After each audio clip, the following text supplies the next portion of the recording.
Hey screeners, how you doing? It's me, the one AJ, Anthony Jordan. Thought I'd give you a little Captain America salute there, your favorite gift, given what just happened this week at Comic-Con. But yeah, it's me too, Nico Lurot. Shout out to all of the Nicoholics out there. How are we doing, people? We're good. So, we kicked it off with the fashion of the show. We broke the fourth wall straight away. It's like not just us, we directly took it to the screeners. Yeah, how is everyone? How's life? What's new, people? How are the screeners today? How's everyone doing? How are you, Francis Lalonde, Gavin Mann, RJ Skarenki. Thank you for joining us, guys. Hello. Welcome to the stream and welcome to the show. Bro, I've had the weirdest freaking week. Two cancelled flights later. How are you? Dude, do you know what? Do you know what pissed me off about it, right? And it was one of those things. The way it turned out, it actually was like not that bad, but it was the stress of dealing with the fallout of these two flights. Because if you can believe it, in a period of a very few amount of days, we had quite a lot going on. Yeah. We had so one thing we missed, but luckily I found out when I was trying to fix this was that I had it insured. Was I was meant to take my my wife to see Les Miserables at the theater. That was supposed to be on Sunday at 2:30. That didn't happen because our Saturday flight got cancelled. Then what happened then? So then we were where I started to get nervous. So the Saturday flight got cancelled. Then we got rebooked to Sunday. The Sunday flight got cancelled. And both times were morning flights. So we were like, well, screw it. Let's just go and do the evening flight then. That one, funnily enough, worked. But it was evening Monday. And we were both like, if this doesn't work, we're in a world of trouble here. Because Tuesday, i.e. today, we had a load of house viewings today out in the Cotswolds. So, and there were houses that finally, because we've been going back and forth in the Cotswolds, each weekend for a while now. And bro, if I tell you, we've looked at a lot of houses. Finally, it seems like we found something that we really like. Nice. Congratulations. Yeah, I mean, we're most likely, do I have any wood? This is plywood. It'll do. Most likely we're going to put an offer or two in tomorrow, and we'll see how it plays out. Had a pretty good relationship with the estate agent or realtor, if you're in the States. As opposed to your last realtor. Oh, he was a dickhead. Andrew from the Swindon branch. What a knob. What a twat that man was. But no, look, we were worried that flight was going to get missed. And you also have to appreciate, I'd only packed in a very, very small suitcase for these few days. So my amount of underwear and my amount of T-shirts was really running low here. Yeah. I didn't have all of my heavy duty hardware, so I couldn't do the maximum amount of work. And bless my wife's grandparents because they're so welcoming. But that feeling when you're staying in someone's house and even though they're like, don't worry, keep your feet up. It's like, yeah, but I don't really. I can, but I won't. I can't. Yeah. I can't relax. I can't. As much as you're telling me to, as much as it doesn't bother you, there comes a point where hosting comes to an end and you know it. It's as welcoming as they are. You just feel like you're overstaying your welcome. Even though they may feel like they're not, it's just, 100%. I really felt like I'd overstayed my welcome this time. And I never got that vibe from the grandparents. It's just the way you and me have been raised. Yeah, it's an internal wiring, isn't it? You just know. Yeah, not comfortable anymore. And, what? I just wanted to get home. I wanted to get to my bed. I wanted to get to my fan. I wanted to get to my TV. I wanted to get to my PS5. I wanted to bang my wife.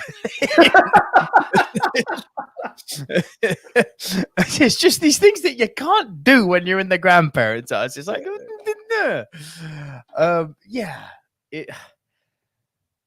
I'm glad to be back. I'm fucking glad to be back. It was one stage I was bracing myself. Oh, and another thing, she's out the room now, so I can say this. I had this because my wife's really into penguins. I have this amazing 3D cake made for her birthday. It looks like a Nadelli penguin, like one of her favorite penguins, rose and pistachio flavored, made by, funnily enough, the Great British Bake Off. Yeah. They've got the professionals version, Bake Off the Professionals. Okay, I'm aware. By the way, it's much better. It's so much better than Great British Bake Off. I've never watched a single episode. I'm aware of it. It's like crack.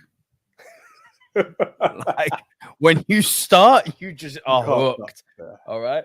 No, but the professionals, the amateurs one, it's the gateway drug. The professionals one is like, bah, bah, bah, bah, bah. It's crack on crack.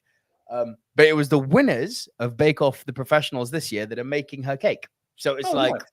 It's a proper. I mean, it cost me a bit, but I didn't want to ask. I didn't want to. No, it wasn't cheap. It was more than Les Miserables tickets. Put it that way. And I take it you're not talking balcony when you say no. Front and center. Wow. Okay, cool. Yeah. No, this cake cost a fucking arm and a leg, but it'll make you happy. And it was getting to a stage where I was like, if we miss this Monday flight and then we get rebooked to Tuesday and we miss the Tuesday flight, I swear down we're gonna miss the cake. I'm gonna be pissed. But things turned out for the better, you know. But yeah, enough about my travel dilemmas. Nice. What's new with you? Do you know, it's one of those weird, it just flew by weeks. And I can't say that in any other way. It was just like, we're here. Oh, we're back. And that was it, really. I wish I had something really exciting or encouraging to say, and, you know, words of motivation or something to make you want to be with AJ. It was literally just hey, that's a week. Sometimes it's like that. Sometimes good, sometimes maybe shit. Sometimes good, sometimes maybe shit. Very good. Yeah. I've also decided I really hate and also love the internet at the moment. I love the internet because I get to chat with the screeners and I get to experience things like Comic-Con, which we are going to talk about in a fucking moment because wow. But I've also decided I hate it and I blame you. Me? You and your fucking Instagram sharing shit. I hate you. I hate you so much. That's what I do. I have 2 minutes, but I have a laugh. Go. Which one now? No, both of them. The Jetsons and Flintstones thing. So that annoyed me. Okay. And you know I'm weird. I get fucking annoyed by the weirdest shit. Why to a level that it's just like Bro, I do not know. If I could explain to you why my brain is wired the way it is and why something as harmless as someone doing so check this out. Did you know that the Flintstones and the Jetsons could actually be not just in the same world, but they're actually in the same timeline? I'm like, you're a cunt. I don't know why it annoys me, but the 2 words, 3 words actually. You are there's a word. It's a letter. I'm going to allow myself that. You are. You're. No, here we go. Then you're okay. Yeah. If you go, you're off. Yeah. You're a cunt. Not you. The people who made this video. I had a feeling. And then you do the Star Wars thing to me. And the debate comes. And Nate Damme, who is the biggest fucking troll in our WhatsApp group, like he puts your brother to shame as far as trolling goes. He'll just prod and prod and prod and prod. And I'm like, am I still debating movies or am I just talking fallacy here? And I'm like, I hate you all. I don't know why it annoys me so much. Let me get the meme up because I hate you. I hate you. I hate you so much for this. You want to share it to the group? Share it. Put it on screen right now. I'm gonna get it. Just give me a sec. I need to scroll. No, it's in. Upload it to the stream. Get it on. Oh bloody hell, Nick! In order to do you know how much like now they've opened WhatsApp web? Oh, here we go. See, now if you had Apple all around, you'd just be able to airdrop it to yourself and upload it. But I know you're weird that way. Okay. Would you like me to do it, considering it's really quick for me? Come again? Would you like me to do it, considering it's very quick for me? Do it. Okay. You do it. You do that. As you were. Carry on. Let me just find this GIF. Was it a GIF or a meme? Meme. It was a meme, wasn't it? Yeah. Bear with me. Here we go. Here's the meme. Let's download. Could you please fill the empty airspace while I'm doing this? I'm being a mega troll. I'm just like typing hi to you to just fuck up your flow of. No. I've already downloaded it, mate. So you're pushed in. Right. Okay, guys. So it's basically. We'll go to the video first, where there was a theory that the Jetsons and the Flintstones were in the same time period, based on the fact that it's all to do with a nuclear reaction. Those in Jetson land are the high, rich, privileged, and those in Bedrock are those who are suffering.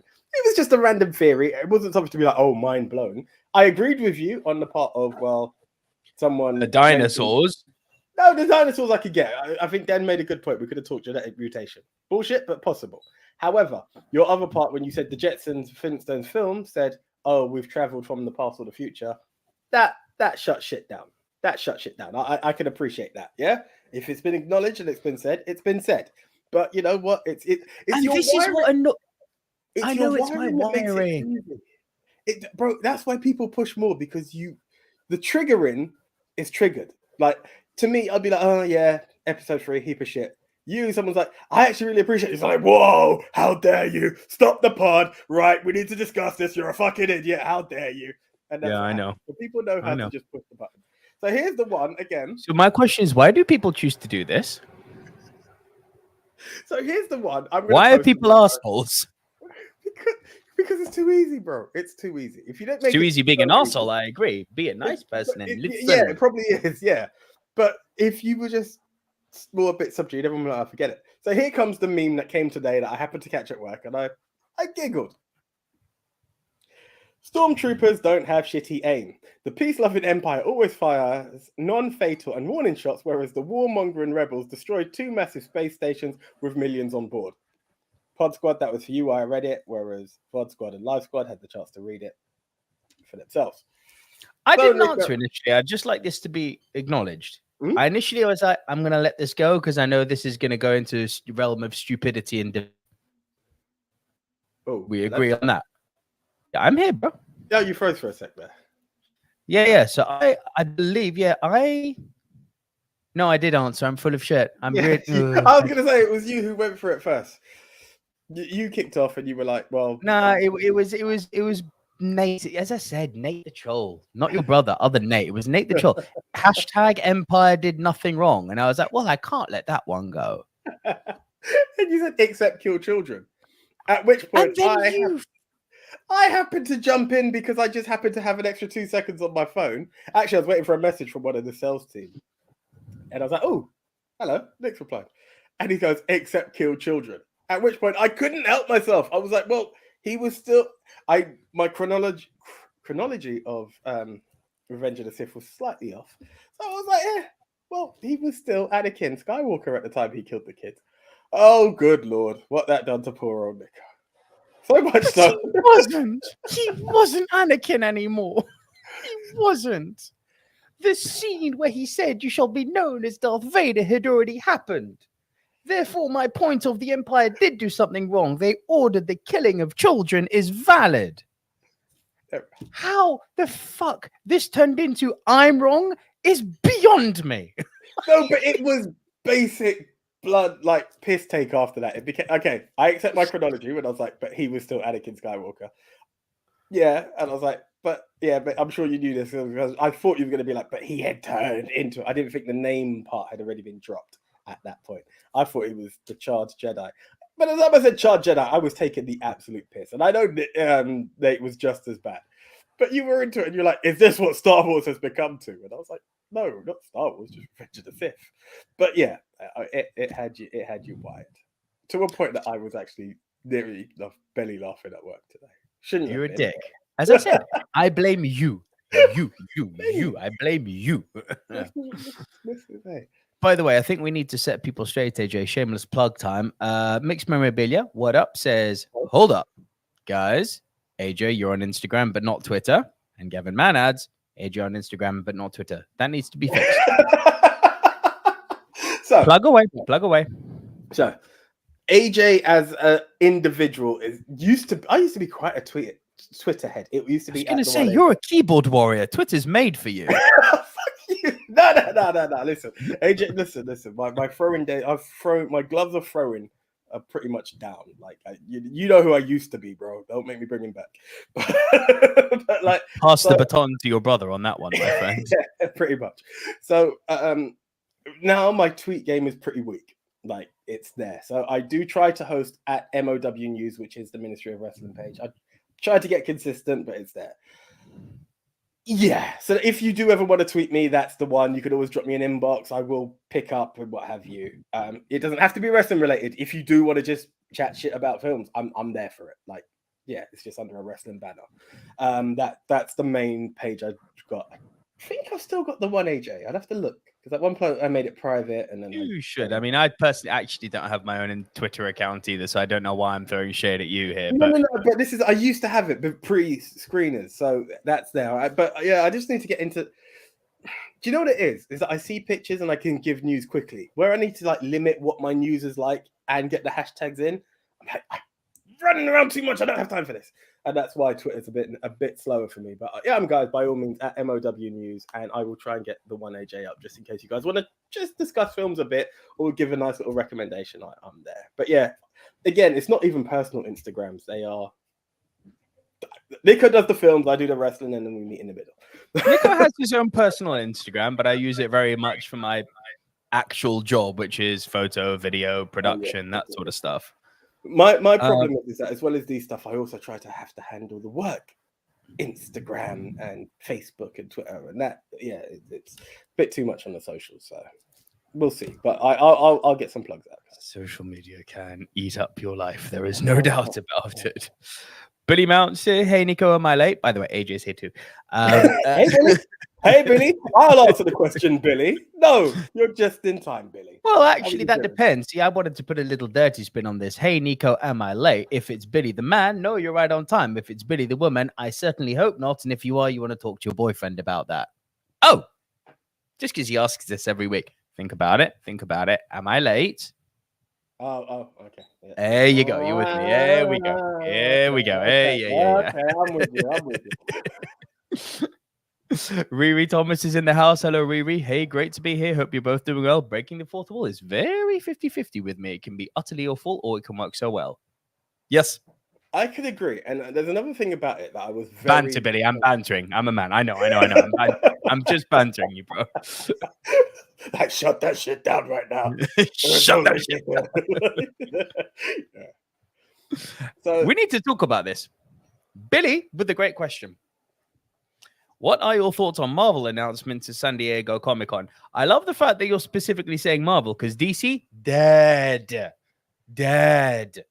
No one gave a fuck. They had so much opportunity. DC, all they had to do is...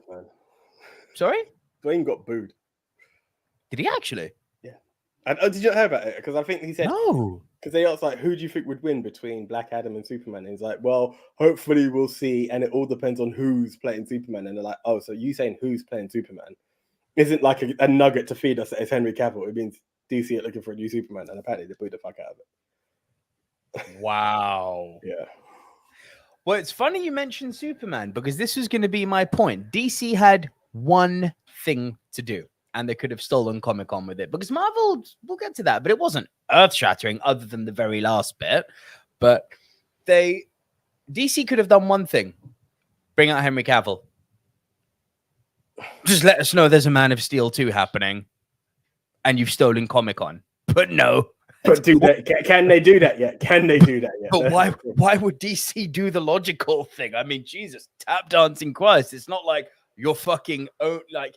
10, 12 movies in now and you've done one really good one. No. You're right. You keep doing you. You keep brandishing the rock around. Well done, DC. Oh, by the way, could not give a fuck about Black Adam. I'm calling it out. It's going to be shit. It is going to be shit. They dropped that other trailer. It looks dog shit. I hate the aesthetic of this thing.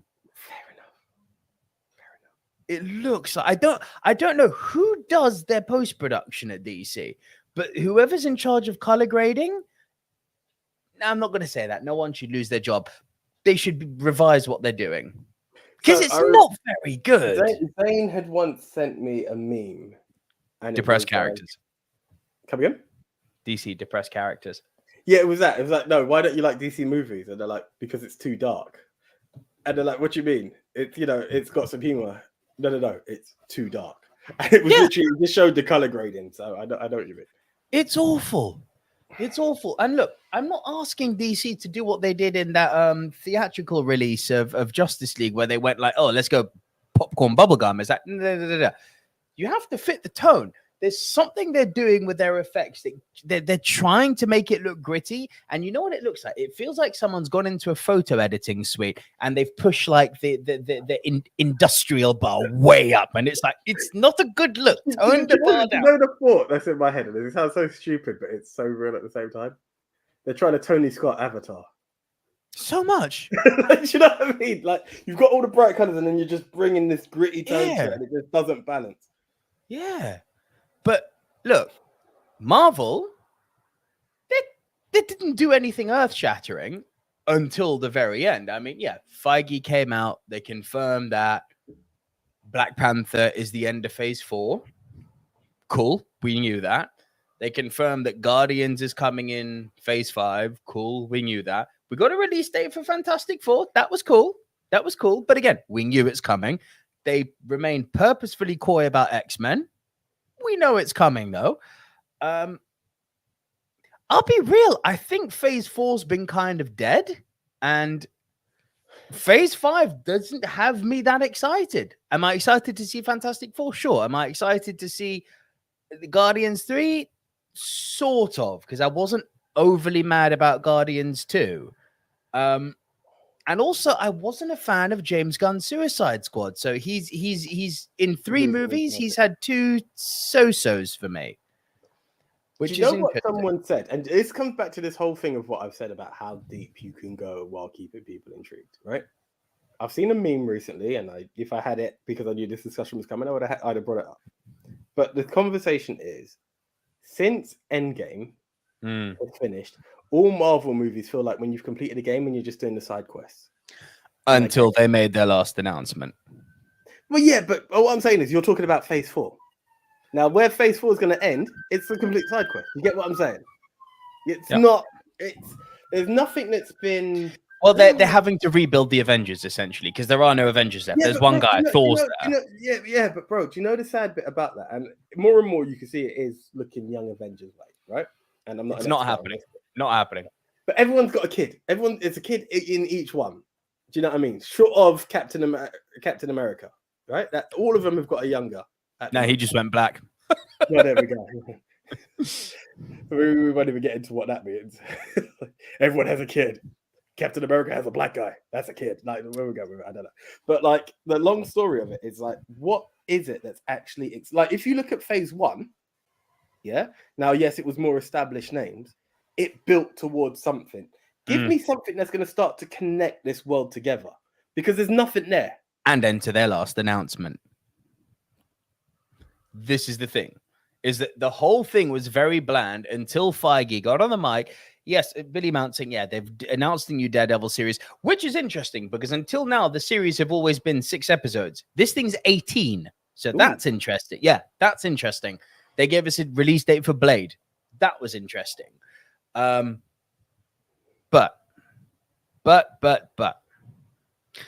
Then Feige got on the mic after confirming Phase 4 had ended, whatever. The Black Panther trailer actually looks quite good. I'll give it its dues. It looks good. Then he showed Phase 5. I think there's still too much emphasis being done on Disney Plus. I couldn't give a fuck about an Echo series. Loki Season 2, meh. It was the very last thing he said. So there's 2 other Avengers movies coming at the end of Phase 6. The first one, you know, enter Kang and all that. Yeah, cool. Kang the Conqueror, up for all that. The thing I never thought I would live to see. Infinity War was tangible. Secret Wars is coming. I mean, what the fuck? Are you familiar with the Secret Wars storyline? Not too well, if I'm honest.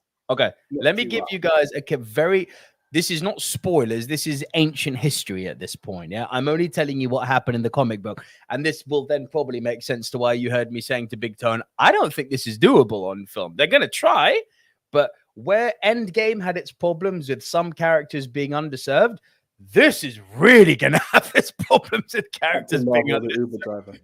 You have no fucking clue how bad this one's going to be in terms of like, there's so much going on in Secret Wars. I don't know how you can fit it on. Okay. So, the Malevolent Force, more powerful than Thanos, more powerful than Galactus, the Beyonder. Yes, I'm aware of the Beyonder. We're aware of the Beyonder. So, he decides to, jokes, assemble every single Marvel hero and every single Marvel villain and put them on a battle planet. And basically goes full Ken Watanabe and Godzilla and basically says, let them fight. Now, let me break down who these teams are made up of. On the good side, you've got all the OG Avengers, other than Tony Stark. That's why I was saying to Big Tony, like, you don't need to bring Tony back. It's not even in the story of Tony being there. Iron Man is Rhodes. Okay. That's now should explain that comment of Tony doesn't need to come back. All the X-Men are there, like all of them. All of the sort of backup dancers, like your Shang-Chi's, and I hate to call him a backup dancer, but that's how he's been presented. Doctor Strange is there. Spider-Man is there. And the Fantastic Four are there. That's just on the good side. Okay? Now on the villain side, pretty sure Thanos wasn't there. Weirdly, now here's the interesting catalyst. Magneto, they placed on the good side. That was the thing that made people go, the fuck? On the bad side, you have my guy, Ultron.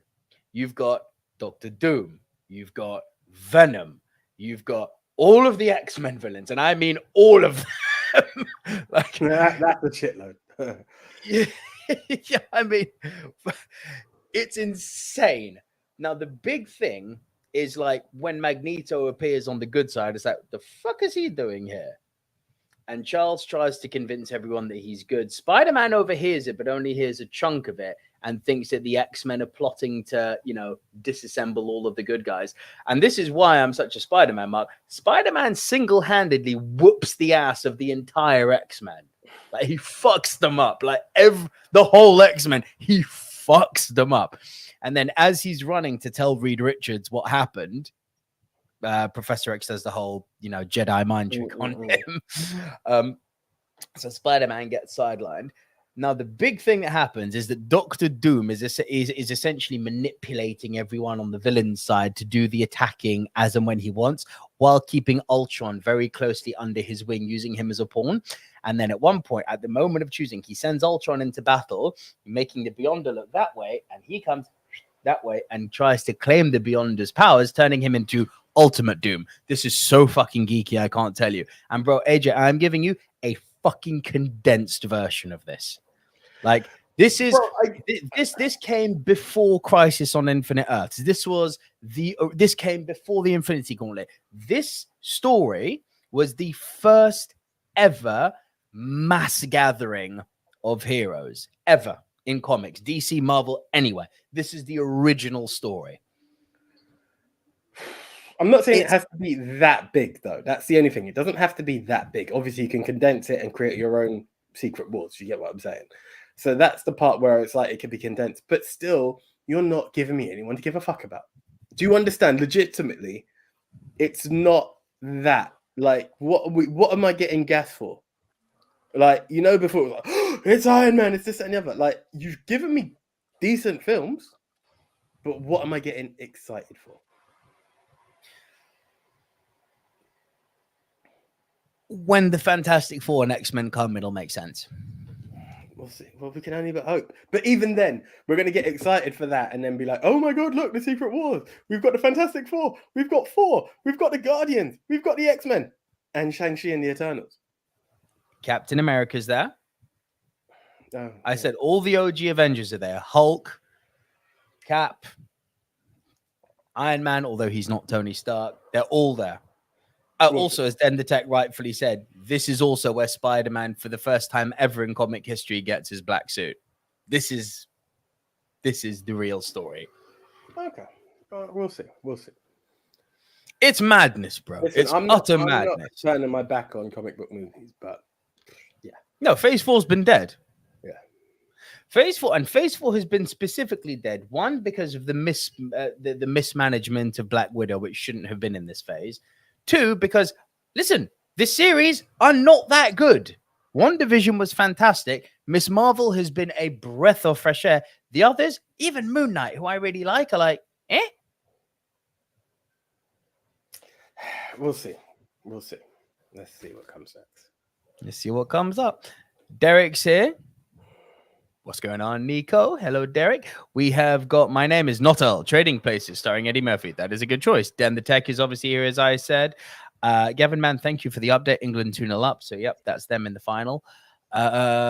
Women's Euro, in case you're wondering. But, yeah, You see how now, based on what I've just said to you, AJ, does the conversation I had with Big Tone now in the group make sense? It's like, you know what? I'm not gonna lie. I kind of just gave up because it became a very one mano a mano conversation, and I was like, I don't have the time to find out what this war is about to then get excited. And Kang, I found very irritating at the end of Loki. So yes, something for me to get excited about either. It is what it is. Yeah. I think they're punching too hard with Secret Wars. That's my honest opinion. I've never not trusted Kevin Feige. I think this is a bridge too far. I still think you could have made this Infinity Saga level and just have Galactus as the main villain. Oh, he's in it too. He's one of the other villains. Like, it's if you didn't have another fucking villain, Galactus is in there too. It's ridiculous. It's insane how big this story is. Like, I they're not going to pull it off. Using Endgame as evidence, where they had less characters and some in characters were still backup dancers. Mm-hmm. They're not going to pull this off. I'll be interested to see how they manage not pulling it off and still manage to entertain us. But they're not going to pull off the comic line. No way. No As way. you've always said, it's a universe of its own, so it doesn't have to follow the exact rules. Correct. As long as Denatech says, as long as we get God Doom, which is like the main point of Secret Wars, then we're all good. And last one, AJ, what do we think of the She-Hulk trailer? I liked it. I don't have a beef with it. I don't have any major beef with it. It's there. It looks fun. Like, it's not amazing. Like, oh my god, it's going to be like groundbreaking. It just looks fun. I think people hating on the CG. I'm like, well, it's a TV show. Yeah, exactly. They're not going to pump everything into it. But then again, you look at fucking Game of Thrones and Lord of the Rings trailers, and it's like, oh, some money went into this. Jesus Christ. Yeah, but that's where all your resources go to. Whereas Disney have got millions of different avenues and streams. Like, True story. It is what it is. I agree with them. Secret Wars will be like Civil War, a letdown. I completely agree. I completely agree. I cannot see them pulling this off. We'll see. Good luck to them. Moving on. Should we talk about fourth wall breaks? There we go. Let's do this. 32 minutes. 33 minutes. Had to be done, man. It's Comic-Con week. Yeah, bro, I have no beef with this. Right. Who's first this week, by the way? Is it me? Yes, I believe it is. Okay, cool. I can go first. That's fine. I can rock with first. So before you do go, would you like to tell everyone what the show's all about? Basically, it's a top 10 show between two best friends from school coming up for, Jesus, fuck AJ. We're 20 years friends now. This year. 20 years. This year, 20 years. This. Wow. Happy fanversary, bro. Is it 20 or 21? 20. 15. C'est quatrième, wasn't it? No, but do you know why I'm thinking this? Yeah. I mean, it's 30 if you want to talk the time where you thought I was beating up your sister when she was beating me up. Well, we could get into that story. I'm not going to bring it up right now. But the reason I'm doing this, right? And I'll tell you why. So I've been checking my shit on like the wrestling, and I realized that Brock versus The Rock is 20 years older this year. I know. Whereas we were talking in 2001 about the SummerSlam that was your favorite.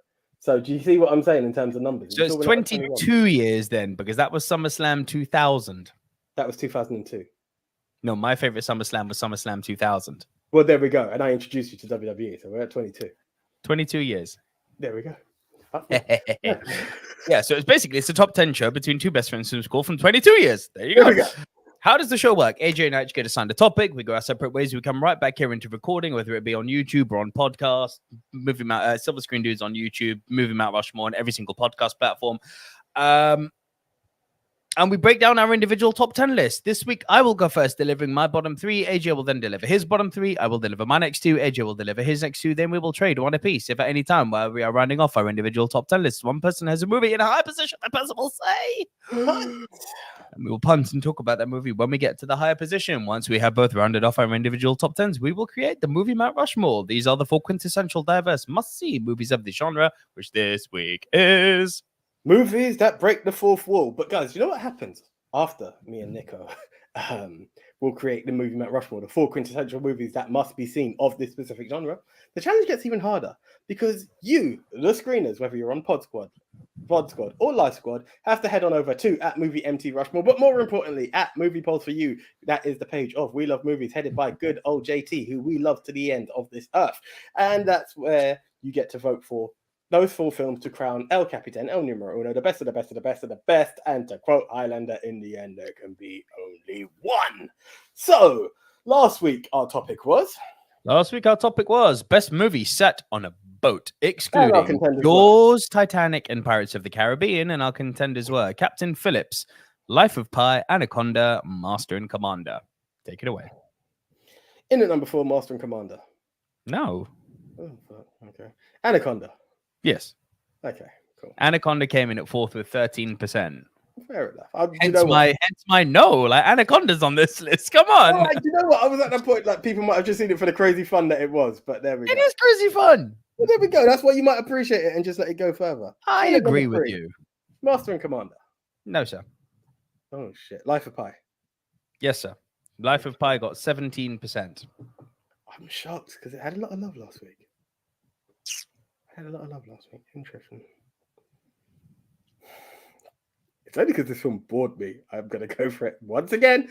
In at number 2, Master and Commander. No, sir. In at number 2 was Captain Phillips with 27%.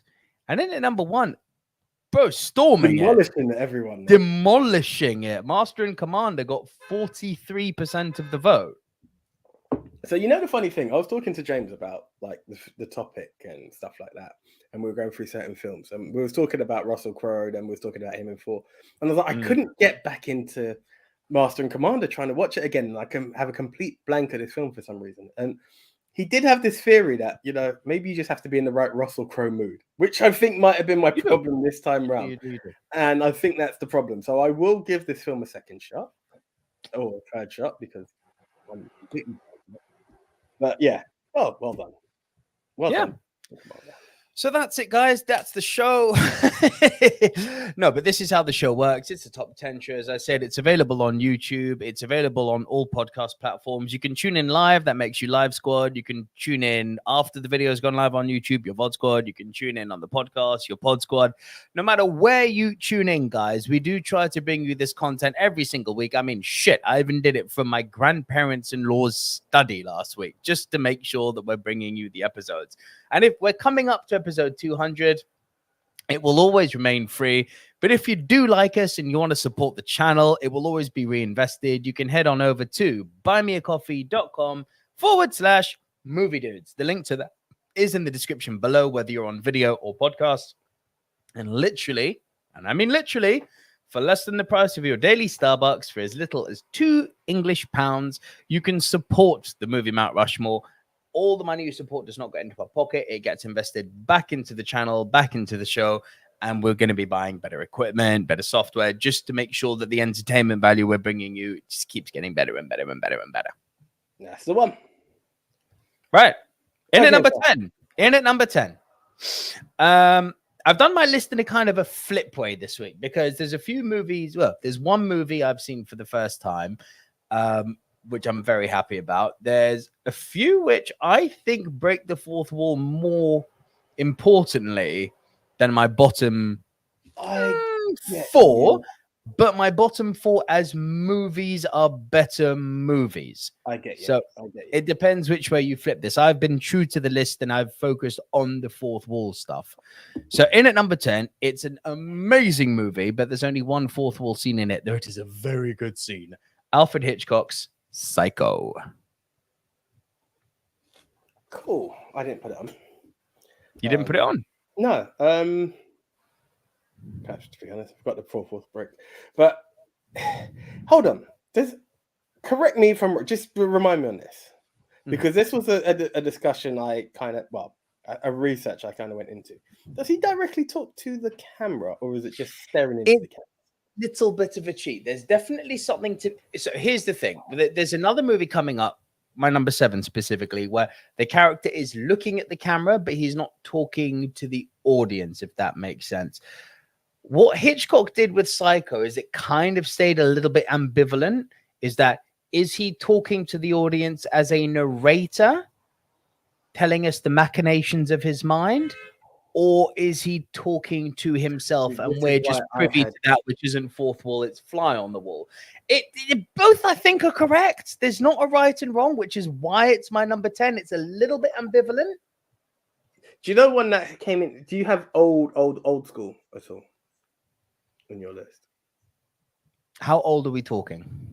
1930, possibly older. Oh no.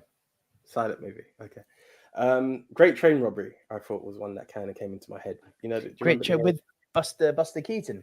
Was he? I don't think he's in it, but it's the one where the guy shoots the gun at the screen at the end. I'm sure we both seen it when we were doing the old school films. I don't think, for the sake of entertainment, I'd be happy to have that on the list. It's a nice one. There was this big discussion. It's like a 13-minute film. I think you can even find it on Google. On YouTube, sorry. But then came this part when I was like researching. I was like, is that technically breaking the fourth wall? And they were like, I think there was another film that they talked about where a train comes towards you or stuff like that. And they're like, well, Bond shoots towards the screen. That's not a fourth wall break. Is he fourth wall breaking? I was like, no, he's not. He's not, because the blood's trickling. So 100% not. He's shot someone. It's not us. So look, there's a very distinctive line between fly on the wall and fourth wall for me. And this is the fourth wall is when the character is speaking to the audience specifically, not when it's looking at the camera and the camera is. Think of Jaws shark vision. You're seeing things through the shark's eyes, right? Sometimes the camera works in a way that the character's talking to the camera and you, the audience, are seeing things through another character's eyes versus when you're actually being spoken. I agree with that. I 100% agree with. And I also try to very much avoid narration over fourth wall breaking, even though it's a slim line. I try to limit that. I'll come back to that narration point. Listen, I know what you mean. I know exactly. There's one of, it's the last scene of Psycho I'm referring to for Pod Squad. We're talking about when Norman Bates is looking directly at the camera, talking about how he wouldn't hurt a fly. It's incredible. It's chilling. It's creepy. Yeah, it's amazing. Cool. My number 9. Get your finger ready on the punt. Mm-hmm. Wolf of Wall Street. Punt. Cool. Yeah. My number 8. Get your finger ready on the punt.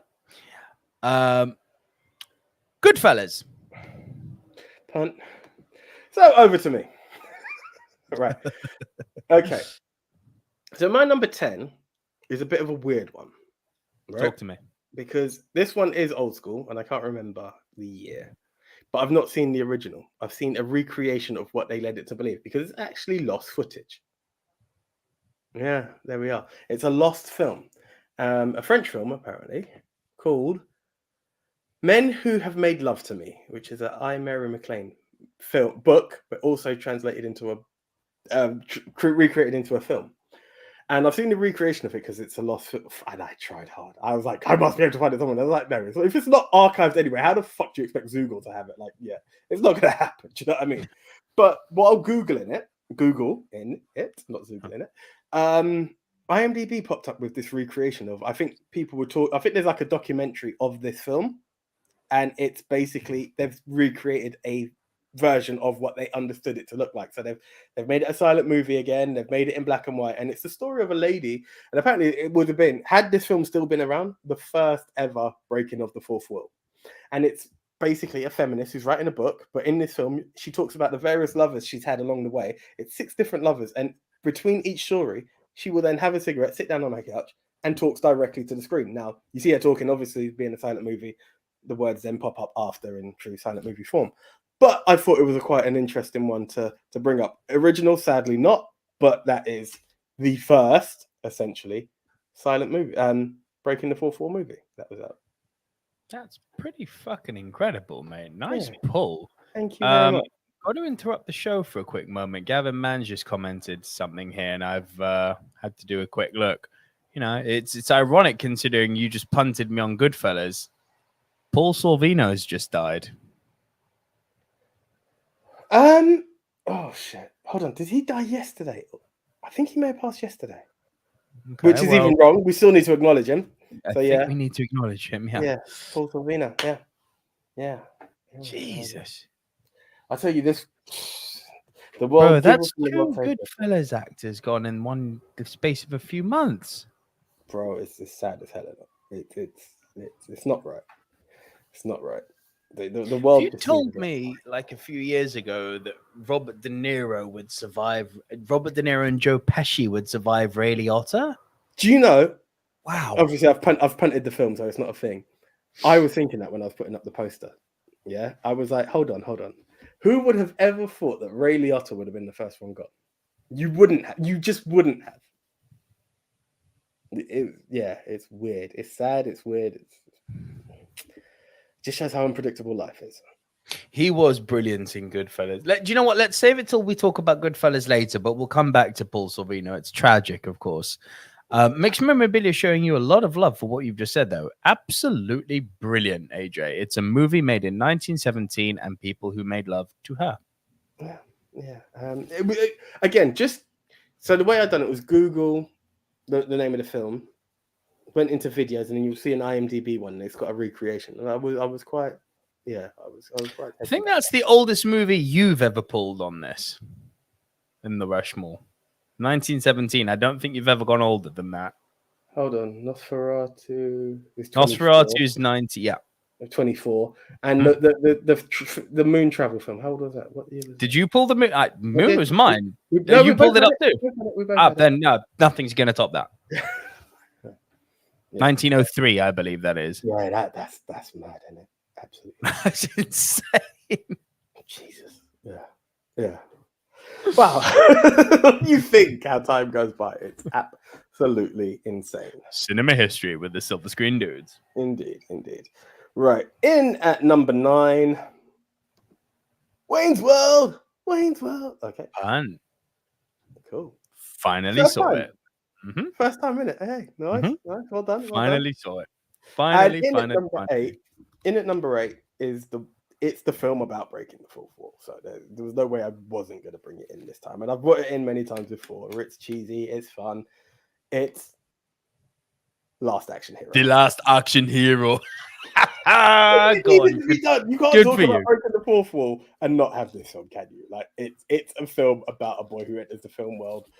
He broke the fourth wall. Like where they break the fourth wall, the viewer has actually entered the fourth wall. Then there is a bit of breaking the fourth wall later on near the end of the film. And I just thought it was gold. There's no way I can't bring it up. By the way, could include this movie for a list we've got coming up, just so you know. Fair enough. Actors who play themselves. Oh, well, yeah, there is that. Yeah. Arnie literally sees himself in the movie. I'm aware of this. Yeah. No, so I was thinking like another one. I was like, well, it is a satisfying ending. But yeah, like yeah. If you wish, Nick. I mean, it's not that great, but yeah. So we are talking about the story of a young boy who's given a golden ticket and enters into the world. I got a golden ticket, not that golden ticket. Yeah, exactly. It's not that golden ticket. And he enters the world of his favorite film, and literally a film that acknowledges all the tropes of action movies of the 90s. This film does it, and how everything is so predictable, and it's the weird breaking of the fourth wall when he even reveals the relationship between Arnie and the captain, and it's like, you promised me you wouldn't tell anyone about this. I didn't tell him, and it's weird how it's to enter your favorite film, and then that acknowledgement of it. It's kind of similar to like your Buzz Lightyear when you realize that you're not who you thought you were, and you're nothing but created. Did you see Lightyear, by the way? I have. Yeah. I told you. Remember? Great, isn't it? Love socks. Man. Socks for the win. Of course, you love socks, don't you? Yeah. Bro, that fucking montage of him going back and forth through the time-space continuum. When do you know what? I remember it because I remember it got to a point and like I remember you said it got you emotional. And I was like, this has to be it. This has to be it. But I was able to hold it. And what I love about it got me. What I love about that was my cry scene. Is when it happens in the film, Tam doesn't just let it be. She always gives me a slight little nudge on my arm. And I look and I see her and she's like she looks at me because I'm just like, I know, baby, it's sad. And she's like, have you no heart?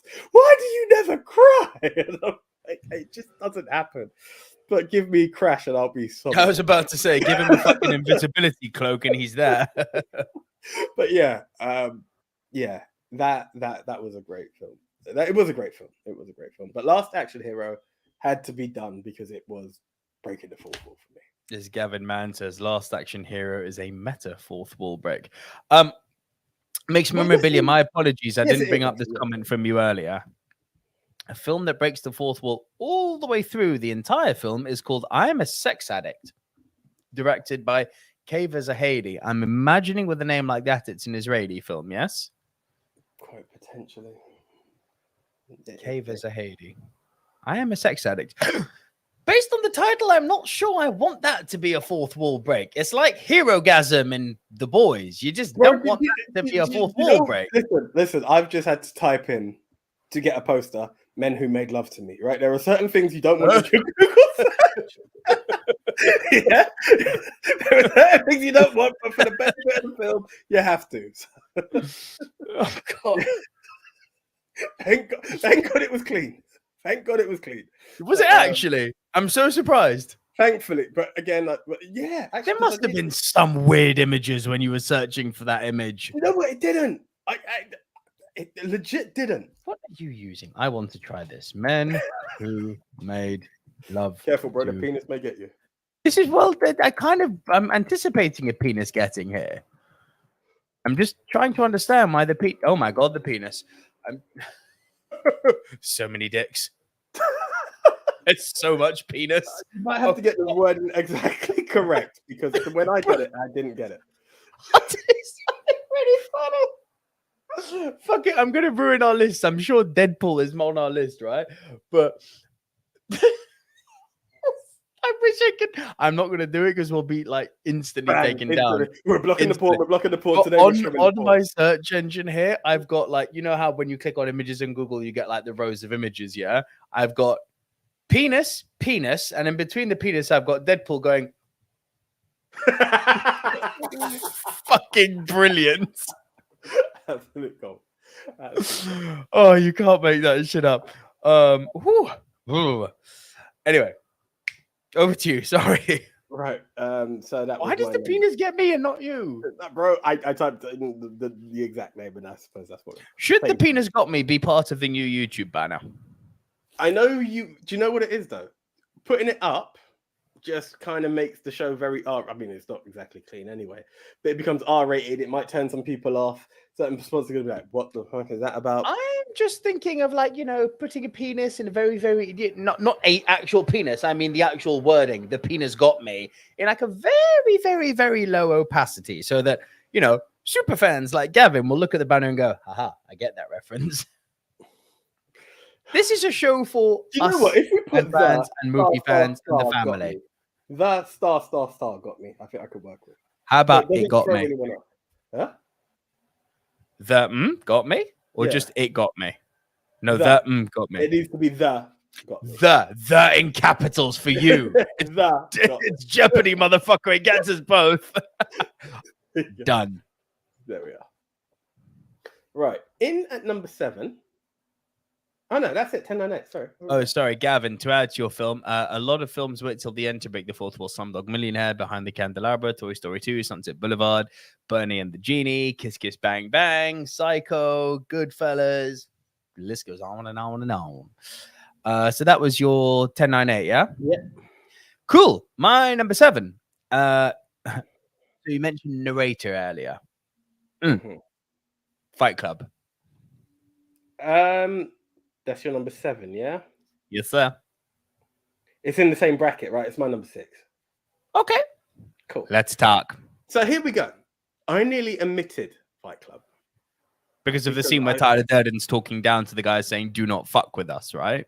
Well, do you know what saved it? And it's the part that keeps reminding me of then. It's when you know he's when you find out Tyler's night job. When you find out that Tyler is then what's your film title again? The guy who puts the films together in the cinema. They directly talk to you. Huh? It's tech, but it's a cinematographist or something like that. I can't remember the exact word. Projectionist. That's the one. Thank you. I was blanking there. Cinematographist.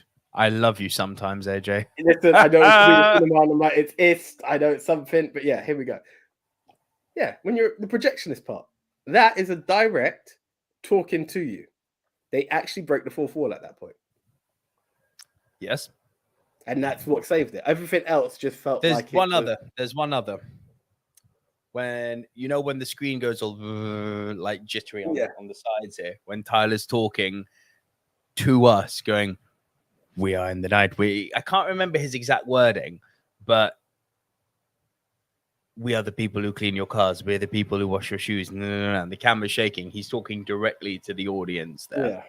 Yeah. So there are two scenes, but it is that scene when he's narrating just before Tyler goes beep, the burn mark. Yeah. That's the part that I was like, because I'm like, otherwise we're talking, which is another list, awesome list, and will be coming up in future episodes. Film Fly on the Wall. What was that? Sorry, films with a narrator. Is that not another episode we talked about? Oh, I'd love to do something like that. Yeah, that's all kinds of awesome. Like it's a list of its own, and that's number one, Sin City. Arguably, I can understand that. There are many films in there that could work, but yeah. So I mean, Fight Club. Where does one start with Fight Club? But you don't talk about Fight Club. Well, I've shared this before, haven't I? About the student who got the uni student who got a full pass mark. Yeah. If you told me the story, it's fucking great. Absolutely love it. Yeah, it's a short story, guys. But film student in uni has to write an essay on a film. He says, Fight Club. First of all, about Fight Club, you don't talk about Fight Club. Teacher gives him an A. Like, very brave. Not every teacher would give it to you, so don't do it again. But yeah, well played. And that's essentially it. Yeah. So it's about the insomniac who creates a fight club after he meets Tyler Durden, the soap seller, who's also a projectionist, and the rest ensues because Project Mayhem is a madness. This is literally the best way I could do it without spoiling it if you haven't seen the film. I mean, I think if people were going to see Fight Club at this point, they would have seen it. Everything's new to somebody. Everything's new to somebody. And that's why I'm always a bit hesitant and stuff. I mean, there is going to be an episode that's heavily spoilers. If it's like your favorite ending, surprising death, like, yes, it's there. If you can skirm around it, you can skim around it. And that's what I'm trying to do here with Fight Club. Fair enough. Okay. I mean, let's move on. Fight Club, we have spoken about so many fucking times on the show. This is what I'm saying. My big hitters, I'm keeping them at the bottom. So now I can talk about some of the other shit. Cool. Right. And at number 6 was my punt from earlier. Wayne's World, party time. Excellent. Bro, I cannot believe how much fun I had with this movie. No, Wayne's World is crazy fun. It's stupid fun. This is one of those bits where me and the missus, like, I like those moments when I get the little tappage that I'm crying. I hate not hate, but I just don't understand the other side of her. That's like, oh, me and my mum went to see Wayne's World when we were younger. Hated it so much we walked out. I'm like, who walks out of Wayne's World? Wayne's World is crazy. It's stupid, but it's absolute fun. It's crazy. It's so stupid, but it's not one of those movies. Do you know what? It's stupid without being obnoxiously stupid. It's stupid without being Will Ferrell stupid. Yeah. It's stupid in a charming and endearing way, not in a Santa way. Yeah, no, it's not that. It's got stuff to say. And weirdly, in the YouTube age that we're living in now. Bro, do you remember I said this to you when I was talking about it before? I was like, how Wayne's World feels, I think, especially when we were in the hut, I was like, Wayne's World is like a mirror of the shit we do. It really is. Yeah. It's like, what the fuck? It's like, yeah, Cable, call us. We're here. Exactly. But when you've called, but you never told me Rob Lowe is in this. I love Rob Lowe. Do you know what? Again, I couldn't remember at that time. Like, now that you say, I'm like, oh yeah, Rob Lowe. I just remember madness. I don't know why. I fucking love Rob Lowe. I wish the guy had a bigger career. I fucking love Rob Lowe. Rob Lowe is like a shit Sam Rockwell. I love Rob Lowe. You're not wrong. He really is. Like, I really like Rob Lowe. Like, whenever I see him, I'm like, oh, cool, Rob Lowe. I'm happy now. It makes me happy. I don't know why. But Rob Lowe.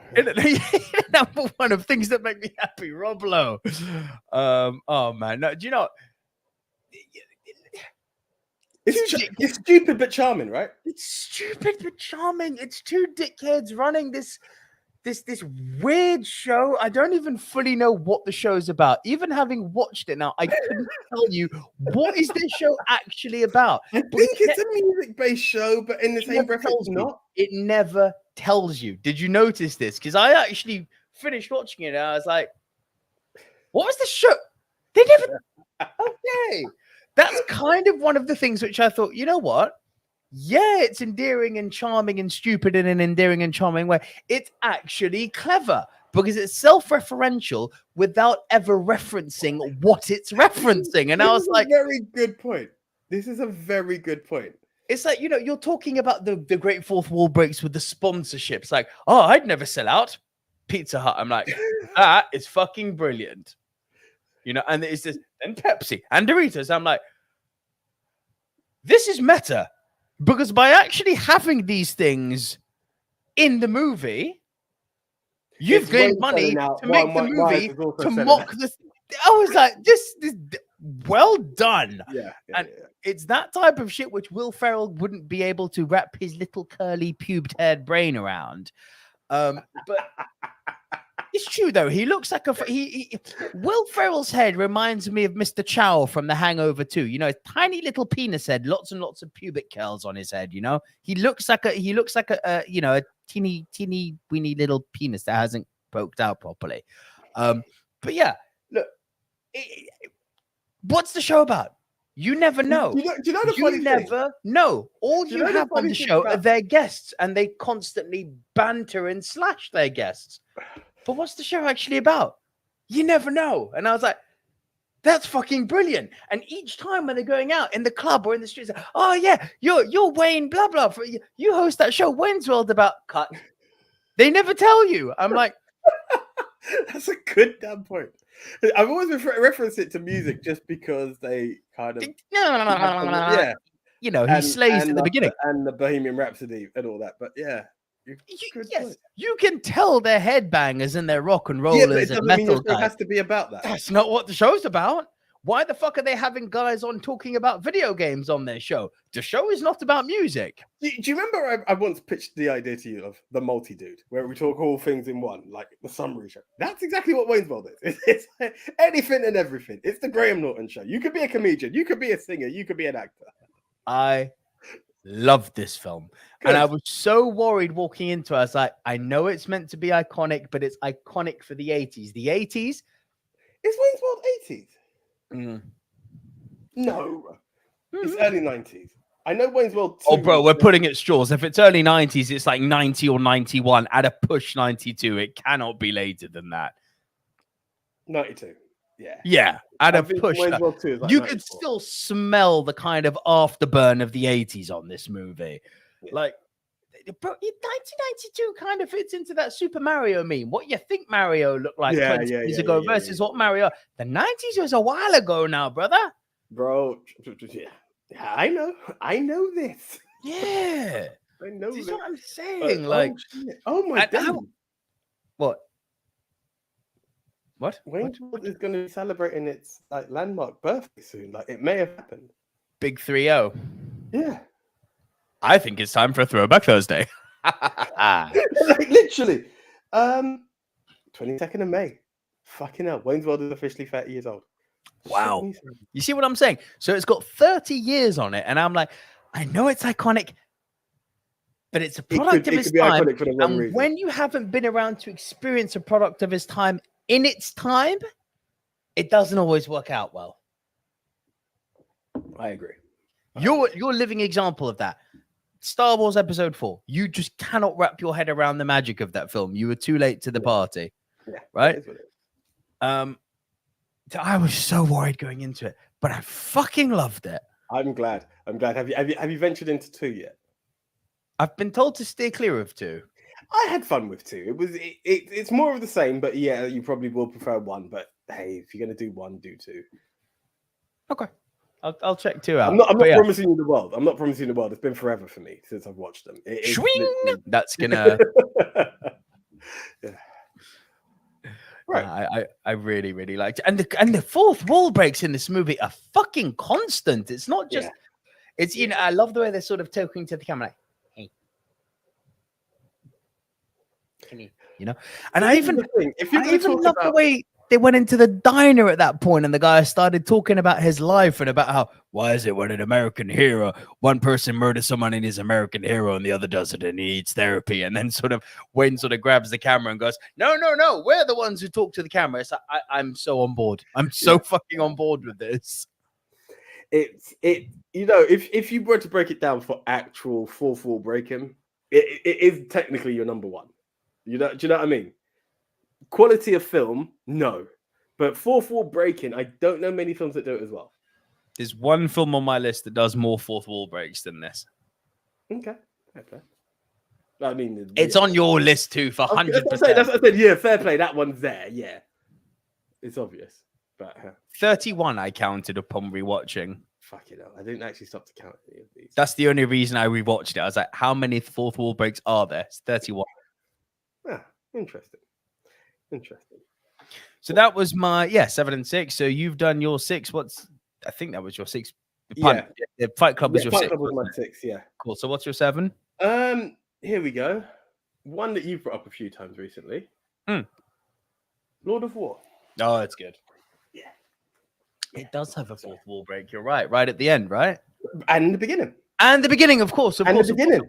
He literally starts off talking about the whole, what is like, what he does for a living. This is it. And then it goes into the whole journey of the bullet, which I think is... the life of a bullet is one of the best. Manufacturing into the head of a small kid. Absolutely. Dude. Absolutely insane. So that is one of the best movie intros ever. Come at me, I don't care. That as a title intro, very few have done it better. Do you know what it is? It takes you on such an adventure, and I'll be honest, I skimmed through because I was like, I swear this film does a fourth wall break, and I was like, yeah, it does, and I was like, sorry. Fucking stop, rewind. I got to go back to Wayne's World. Tia Carrera? Bro, I was going to bring this up. The Asian in Wayne's World is the Asian in True Lies? I was going to bring it up that you were more entwined with Rob Lowe than Tia Carrera, but I know the previous time I brought up... Didn't even register. Okay, I love Wayne's World even more.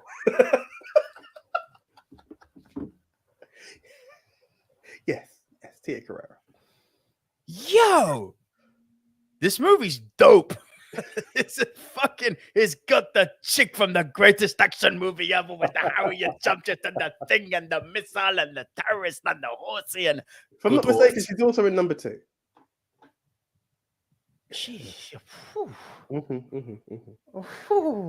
Yeah. And we carry on. Sorry, back to your Lord of War. Yeah. I skimmed through this film, but I remember, like, I was never sure of the tone of this film. It's an amazing film, but it had, I don't want to say anticlimactic, but I remember my wrong of this film is I was led to believe it was going to be more of a, I don't know why I'm going to say this, comedy. I don't know what gave me that impression when I first saw the trailers for this film, or something a bit more lighthearted, but it was deep. This film goes all kinds of deep. And what I need. This is what I need to revisit on this film. This time I just was like, does he just narrate or does he break the fourth wall? I saw the fourth wall break and I was like, right, that's it. Yeah, cool, move on. But it's a very good film. It's a very good film. It's so underrated. It is it's a hidden gem. About arms dealers and what they do and who they trade with and if it's right, if it's wrong, and how they can be a hero at one moment, and if if the government deem it, click of a finger, they're instantly the villain. Like it's a dark, shady world, and this film really shows what it's all about. And Nick Cage is tops in it. Nick Cage is tops. Fucking thank you. Yeah, it is Jared Leto. He was amazing. You know how we've always got those people who I use the Christian Bale example in The Fighter when people say Bale's a shit actor. I'm like, I actually don't think people can say that anymore. Like, he's done too much quality for people to even usher those words. But there seems to be this weirdness on the internet of Jared Leto's not that good. I'm like, are you mental? Have you seen Lord of War and Dallas Buyers Club? Like, if you haven't, he's fire. If you haven't seen Dallas Buyers? No, I still need to see that one. Yo, each time you say it, and I've tried to do it, and it's like the last film I get to catch in the build up. But I do really want to see that one. It's a hard watch. Like, it's not something. I appreciate you said that. I've appreciated that. You don't want it's one of those films. It's like Grave of the Fireflies. It's really good, but you don't feel the inclination to rewatch it quickly. I hear that. You know, you kind of feel like, I need a fucking shower after that. A cold one too. Like, yeah, it's a hard watch, bro. Like, it's. But Leto is just. He is giving godlike performances in that movie, and I think he's sensational in Lord of War. So is Ian Holm, R.I.P. I wish I knew the name of the African actors, but the young kid who says, "Bring me the gun of Rambo." Yeah, I wouldn't know the actors' names. I love him though. I thought he was sensational. Bring me the gun of Rambo. You know, it's a badass line when you can say that is a big line, isn't it? Bring me the gun of Rambo. It's fucking cool, man. It's a big line. Oh, yeah. Speaking of big lines, I have to say this now because it's fresh in my memory and I'm not going to remember it for when we mention this movie on podcast.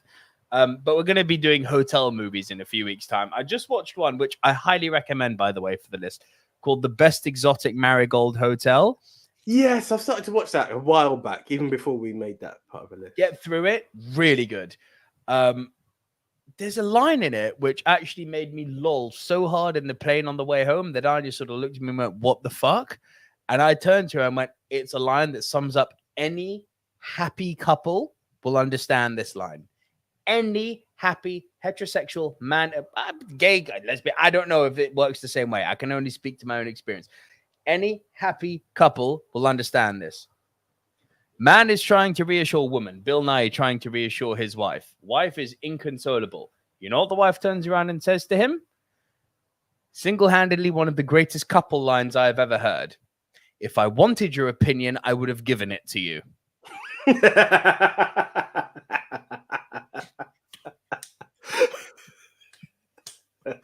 That, if you know, you know. Oh, how true. Oh, it's so true. If I wanted your opinion, I would have given it to you. What a line. Yeah. Like, what a line. That is a smackdown, but a fact at the same time. It really is. It's like every happy man out there just went, yep. Yeah. Yep. I'm aware of that one. Yeah. I mean, that's genius. Anyway, sorry. We come back to... Yeah, Lord of War. So, yeah, I mean, again, for me, it again, one of those where you can say it leans more on the narration than the 4/4 break, but it's that salesman tactic as well of someone who's so wrong that when he does stare you down the eye, it's kind of, again, salesman tactic. Like, yeah, I'm screwing you, but you know I'm right. And this is why you're buying into my product. And that's what I think Nick Cage delivers so well in this film. He's sensational. Yeah. He is brilliant in this film. I brought this up on Nick Cage movies, didn't I? You did indeed. Yeah, it's fucking great.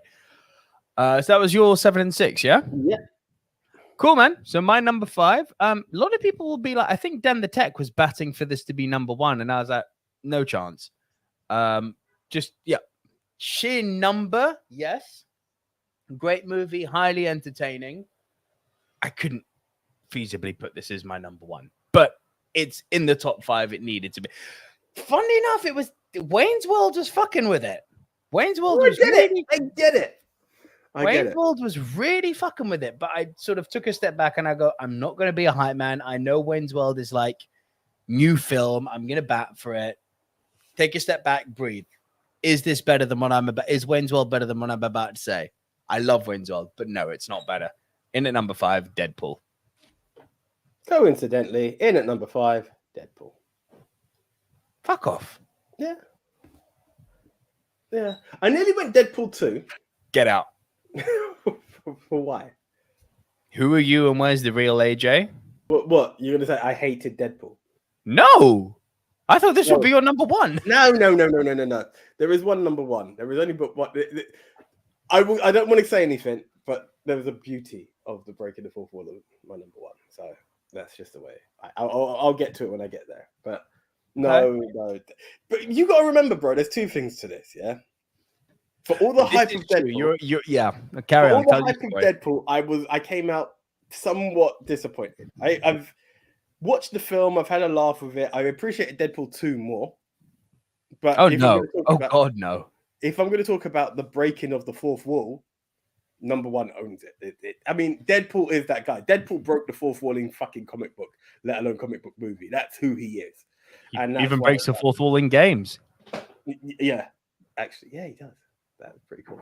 Yeah, but that's exactly why it's who he is. He's the fourth wall breaker. You know, like if you're going to talk about actual levels of fourth wall breaking, it's going to be Last Action Hero. It's going to be Wayne's World. It's going to be Deadpool. That's what they're all about.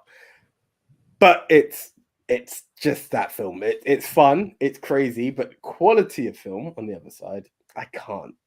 It's an instant go-to when you think of fourth wall breaker, because that's, you know, even when you hear Deadpool the movie was coming, everyone's like, oh, he's going to break the fourth wall. Ryan Reynolds breaking the fourth wall. It's going to be fucking insane. You didn't even have to see a trailer to it. Insane. Like, yeah, you just knew that's what the whole world was looking forward to. So it was so funny, this film. It broke me into, it's still to this day the only movie which made me laugh so hard that while drinking Coca-Cola, I did a fountain spew of... Yeah. I literally triple H'd the place. I mean, I'm lucky I was in row D, so there were no seats in front of me. But bro, I could not believe how much that movie made me laugh. Again, I've had fun with Deadpool, but I do you know, and this is weird with me. I can watch a film 4 times. The 5th time, I will be on the floor dying and be like, oh my God, now I get it. Like, it's weird. I need to sometimes... Do you know one of those films, again, because of the ending of Iron Man, it really saturated it for me. And it was on like the rewatch with Tam. I was like, it's all right. I forgive you. You said you're Iron Man. Let's move on. Let the MCU continue. But at first, that damage, I was like, wow, you fucking hate that ending. It's listen, you have your weird wirings, mate. I have mine. They're just what they are. Respect. And that's one of them with Deadpool. Like I've had fun, but I'm like, this isn't hilarious. One day I'll switch off about, yeah, it's not the film you're expecting, then. And I will watch it and I will be dying with laughter. And I'll be like, I love Deadpool. I will message you that day. But I'll be like, I've done it again. And I took you a while to finally come around to seeing what I was telling you about Civil War, but we got there eventually.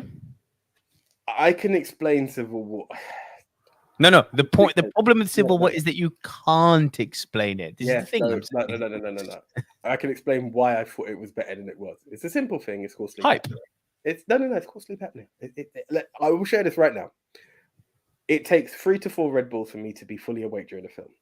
I didn't open them straight away. So there were certain parts where I nod off and I come back because I think I'm awake. I literally hear shit and I think I'm awake. And then when you had certain arguments, I'm like, okay, what are you on about?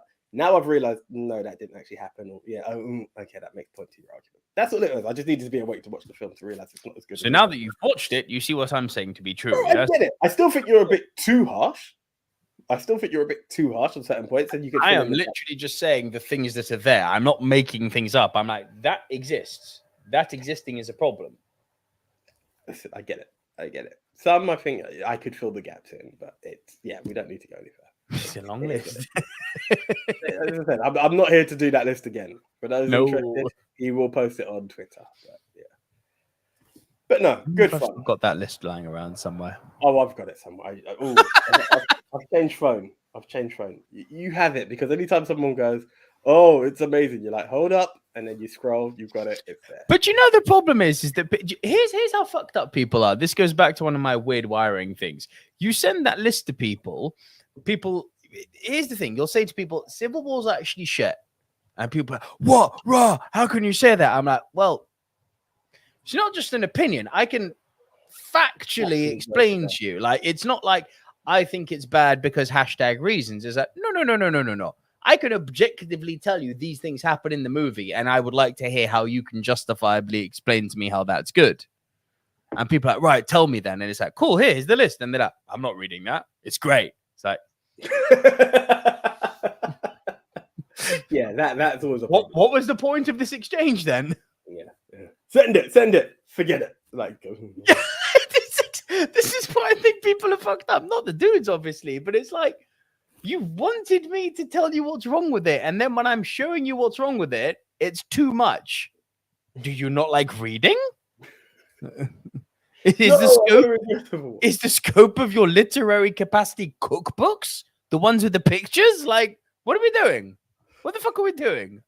Oh, it's too much to read, bruv. What? So why'd you fucking... What? Listen, if you don't give a fuck about my opinion, that's fine. Do you know what I think it is? Do you know what I think it is? I think most people would expect a 5 to 10 point argument. You have like a 34-point argument, and they're like, "Fuck this, no, fuck that." Like, I can't argue with you while reading it. Like, it's too long. Like, you know, we can go point by point. I've said to people, I can breathe. I got to quote Captain America, I can do this all day.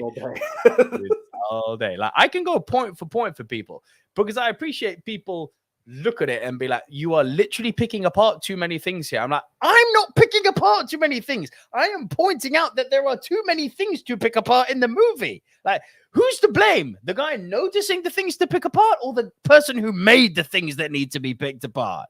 Is it my fault that the fucking movie has flaws? No. Why's your beef with me? Like, fair point, bro. Fair point. But yes, and I agree. Thank you, Mixed Memorabilia. It's messed up big time. Yes, it is. If there was a fourth wall breaker in the world, he's got a point. A touch fresh as they are Ukrainian. First off, Eternal Corpse. Well fucking played for pulling out that little piece of movie knowledge. And welcome to the Movie Mount Rushmore. Indeed. I hadn't even registered that, but yeah, they are Ukrainian. He literally does a cocaine line in the shape of Ukraine. Yeah. Damn. Right. Okay. So now we're talking about fourth wall breakers in the comic book world. Deadpool is the one. Moving on, sir. You're number 4. Yeah. This one was always going to be there. My favorite comedy of all time. Monty Python and the Holy Grail. I had a feeling this was going to be. How could it not be, bro? Like,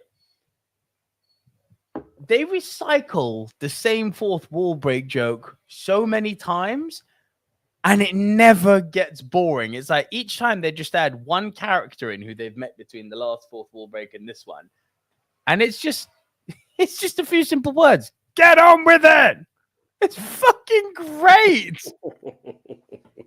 It's fucking great. But the reason, again, Pod Squad, I apologize for you. You'll have to jump on the YouTube channel to see this. I'll do my best to describe it. I put this particular scene in here because this isn't one of those get on with it scenes. Let me actually just jump on Google here and get the lineup because it's absolutely brilliant. Sorry, one second. Got the picture of a nun. Well, or the nun, well, one of the nuns. Yeah, it's a picture of the nun turning to the camera. Monty Python and the Holy Grail. Fourth wall break. I need to get the exact quote because it's gold. It's fucking gold. I do remember having a bit of a giggle when I watched it again. I was like, yeah, probably. Right. So she turns to the camera and goes, "Oh, I am enjoying the scene. Do you think this scene should have been cut? We were so worried when the boys were writing it." And it's that part in the movie where, yeah, you've got the nun and they're in that kind of like brothely aphrodisiac-y man heaven place. Do you think this scene should have been cut? Because it's like, it's so obviously that, oh, look, my dick's getting hard. Look, pretty women are about. And it's a woman turning to the men in the audience and going, do you really think this should have stayed in? Do ya? Do ya? And the fact that the male creators of this allowed that to stay in the movie makes it not only a brilliant fourth wall break, but makes it, one, highly topical, two, highly self-aware and self-referential. And I always love comedy, which is, oh, I'm sorry, blocking the porn. Speaking of things men love, I always find it brilliant when a comedy is smart enough to be self-aware. Yeah. Like you and me were discussing at the top of the show, for fuck's sake. You were saying I'm wired weird. I didn't fight you. I was like, I know I am, motherfucker. We accept shit. Like, yeah. Oh, like Castle Anthrax. Exactly. Thank you, Gavin, man. I mean, the name in itself. What the fuck? I love that film so much. Your favorite scene in Monty Python and the Holy Grail? Oh. Is it? This is it? That was a giggle at first. There was that. No. It was the one where they were talking. Is it the three? Where they've got the three people and they're asking questions and they're like forbidding them to go through. And they're like, oh shit, they're gone. The bridge. Yeah. What is your favorite color? No. That part was funny, but it's just before that where they're blocking someone. And I can't remember. Was it the three blind or two? They're blocking. It's the fucking three-headed giant. Yeah. You're missing the big one though. 'Tis but a scratch. Oh yeah. Do you know what? Yes, of course. The fucking scene that basically inspired Pepperami. Yeah, that was my original funniest moment. I have to be honest. And then on my rewatch the last time. I don't care what generation you're from. That scene is timeless. You can play, and unless we go too far with this new brand of internet comedy. Remember, I said at the top of the show, bringing it back, I kind of hate and love the internet at the same time. I really hope we never get to a place where there's a generation of kids who will look at 'Tis but a scratch and not laugh. You know, come back here. I'll bite your arms off. It's fucking brilliant. I cut your other arm off. No, you didn't. Here, this is on the ground. I'm interested to see how the new generation will take it. You know, I'm quite intrigued. My daughter will let you know in 10 years. Yeah, it's all good. I really hope she laughs. I will breed laughter into her life. Bro, do you know when there's heartbreak? Yeah, when it's something that's quite special to you when you try to pass it on. I remember, like Austin Powers. Oh, if she's an Arsenal fan, I'm gonna fucking disown her. Oh, swivel. But I remember Austin Powers. I showed Zane, and he enjoyed it. We was actually talking about it when he was here last week. On the flip, I remember putting on Ace Ventura before Austin Powers, and he was just watching, and he looked at me and went, "Do you actually find this funny? I'm dying here." And I was like, what? I was broken. Like, legit broken. I was like, what? No. Just tell him shut up and go watch another unboxing video on YouTube. I don't think he's watched one of those in a while, actually. But yeah, it was just... In a while. Legitimately, that's what the kids are watching now. Peppa Pig and fucking unboxing videos. But yeah, meanwhile, we had fucking, the last kind of viral video we had before the new generation came on was fucking Ahmed the Dead Terrorist, which was amazing. You're not going to see another Ahmed the Dead Terrorist for a while. I kill you. Do you know what? The amount of stuff that we had that are just so banned now. Do you remember? I'm going to sound quite homophobic with these two. Fire in la Chichimanca. No, I didn't even bring that. But I'm talking like the Super Bowl is, right? Or the Backstreet Boys. No. Finish that shit. What, the Super Bowl is gay? It's a song, but like, hey, at the end, the guy comes out of the closet well, he didn't directly come out of the closet, but like everything was gay. Then there was South Park fucking put R. Kelly in the closet. I'm the voice of a generation. It wasn't R. Kelly, it was Kanye. Shit, not R. Kelly. No, he locked up. He where he needs to be. Weird stuff.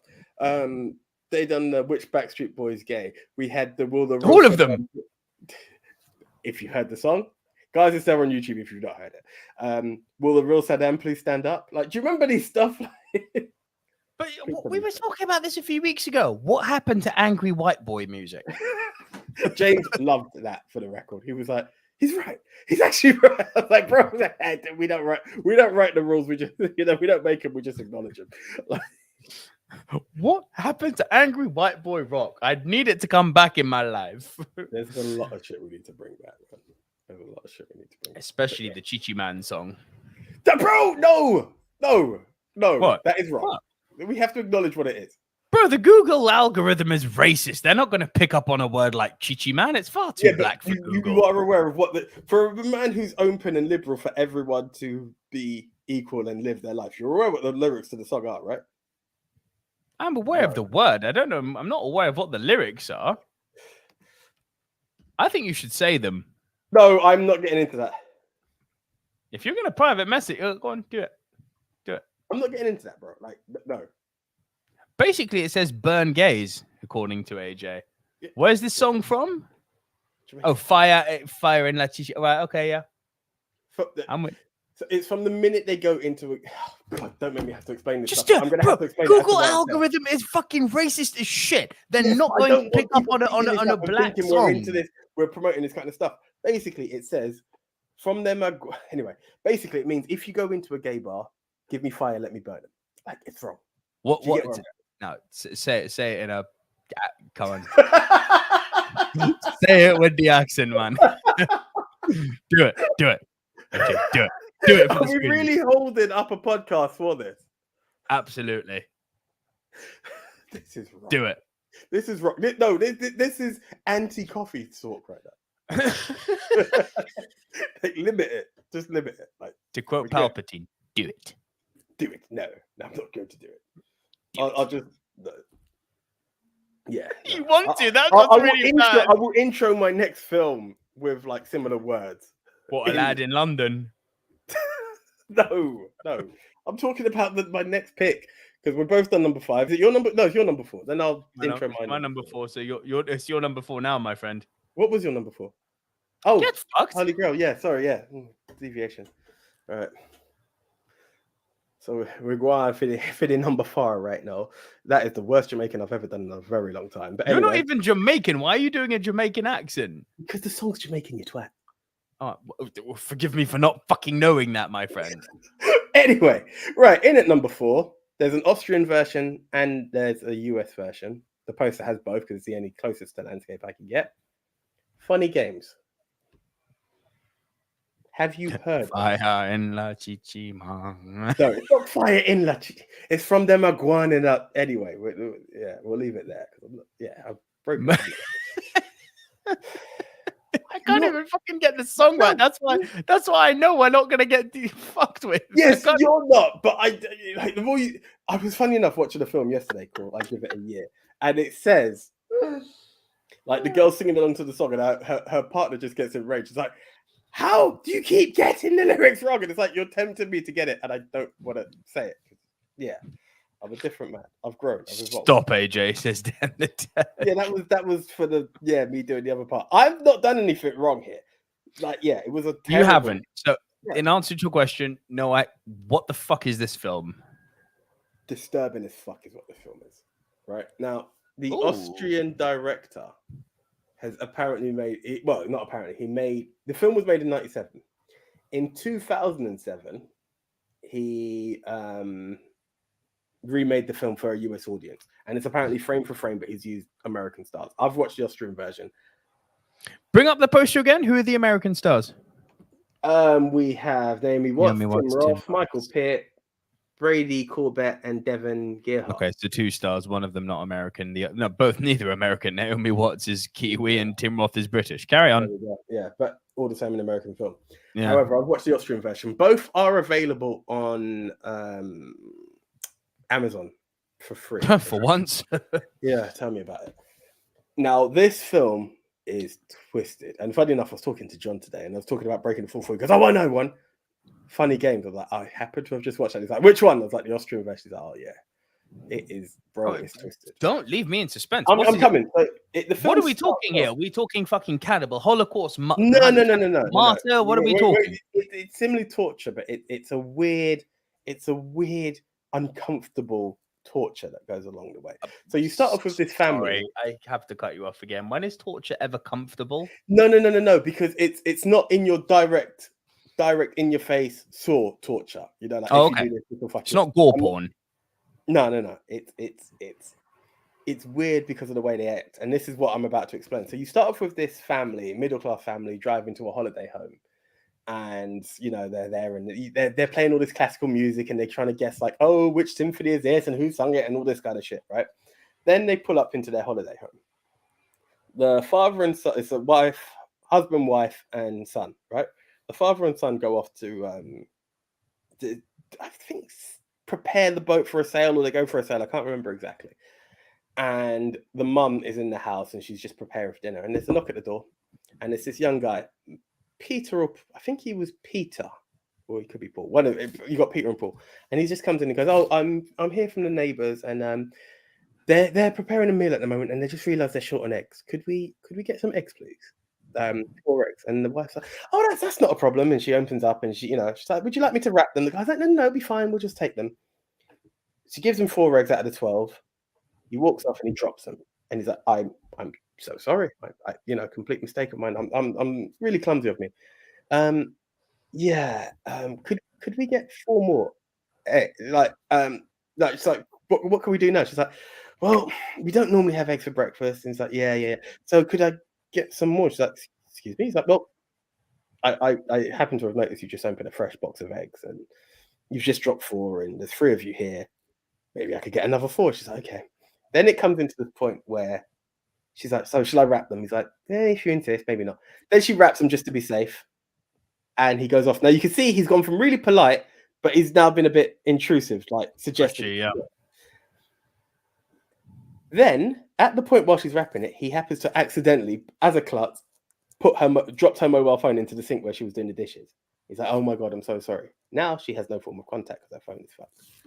What then ensues, right, is it's really weird to explain it. This guy comes back, but with a friend, and he's now repeating how the last 4 set of eggs have broken because their dog jumped and attacked him and scared her. So they're now just being really polite, and she's like, you know what, I have a feeling you guys are taking the piss. Can you leave, please? Right? No. At this point, the husband and son come back, and she's like, right, listen, I want these guys out. I just want them out. And it's like, but babe, I get it, but what's the problem? But because they're so endearingly charming in the way they approach it, it's like, well, sir, I think this is quite wrong. Like, I've come to ask a favor. Your dog attacked us, and we're just looking for some eggs. Like, is that it? She's like, oh, that's it. She storms off. What then happens is the husband starts to stand up for his wife, as he should. The other guy whacks him with a golf club, right in the knee. Now, I've kind of eliminated it because they were talking about, and this is what happens when you've like crossed the line with them. And now, from this point on, they have now taken this family hostage. And they're still playing this very polite and don't force us out of our, like. This sounds like a lot of movies I've seen before so far, but carry on. It's weird but twisted, and it's good. And it's this. How can I explain funny games in a way? They're now holding the family captive and asking them to do stuff in a very suggestive way. Like, I'm giving you the option to do it, and people like, each time they fight back, they try to break you down with reasoning and then torture them. But what's really weird with this film is when they torture you or the person, it's not really seen on screen. It's off screen and you hear the sounds.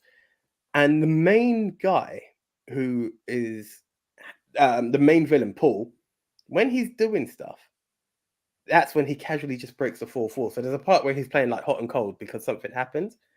And it's as the grand reveal's about to do it, he just turns around and gives you this kind of wink of the eye of like, hey, wait till you see what comes next. And it's really, That's creepy. Bro, it's creepy. This is what I'm saying. This is the part about it. It just hits you with these slow little parts of, like, you can't give up on the game just yet. What is it he said?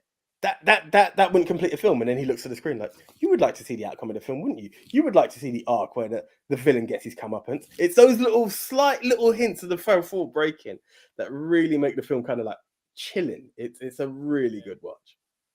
Very good watch. Your wire is just slightly off. I can hear you, but it's lower than before. Inside the mind of a madman. Yeah, literally. But it's worth a watch. I'm probably not selling it as well as I should do, to be honest with you. But it's the 4/4 breaking is so subtle in a way because you get caught up into the film and it just gives you this stare or a slight question or something. And yeah, that does sound creepy. I'll give you that. The beginning sounded very, very seen it all before. That sounds creepy. The 4th wall break sounds creepy. Yeah.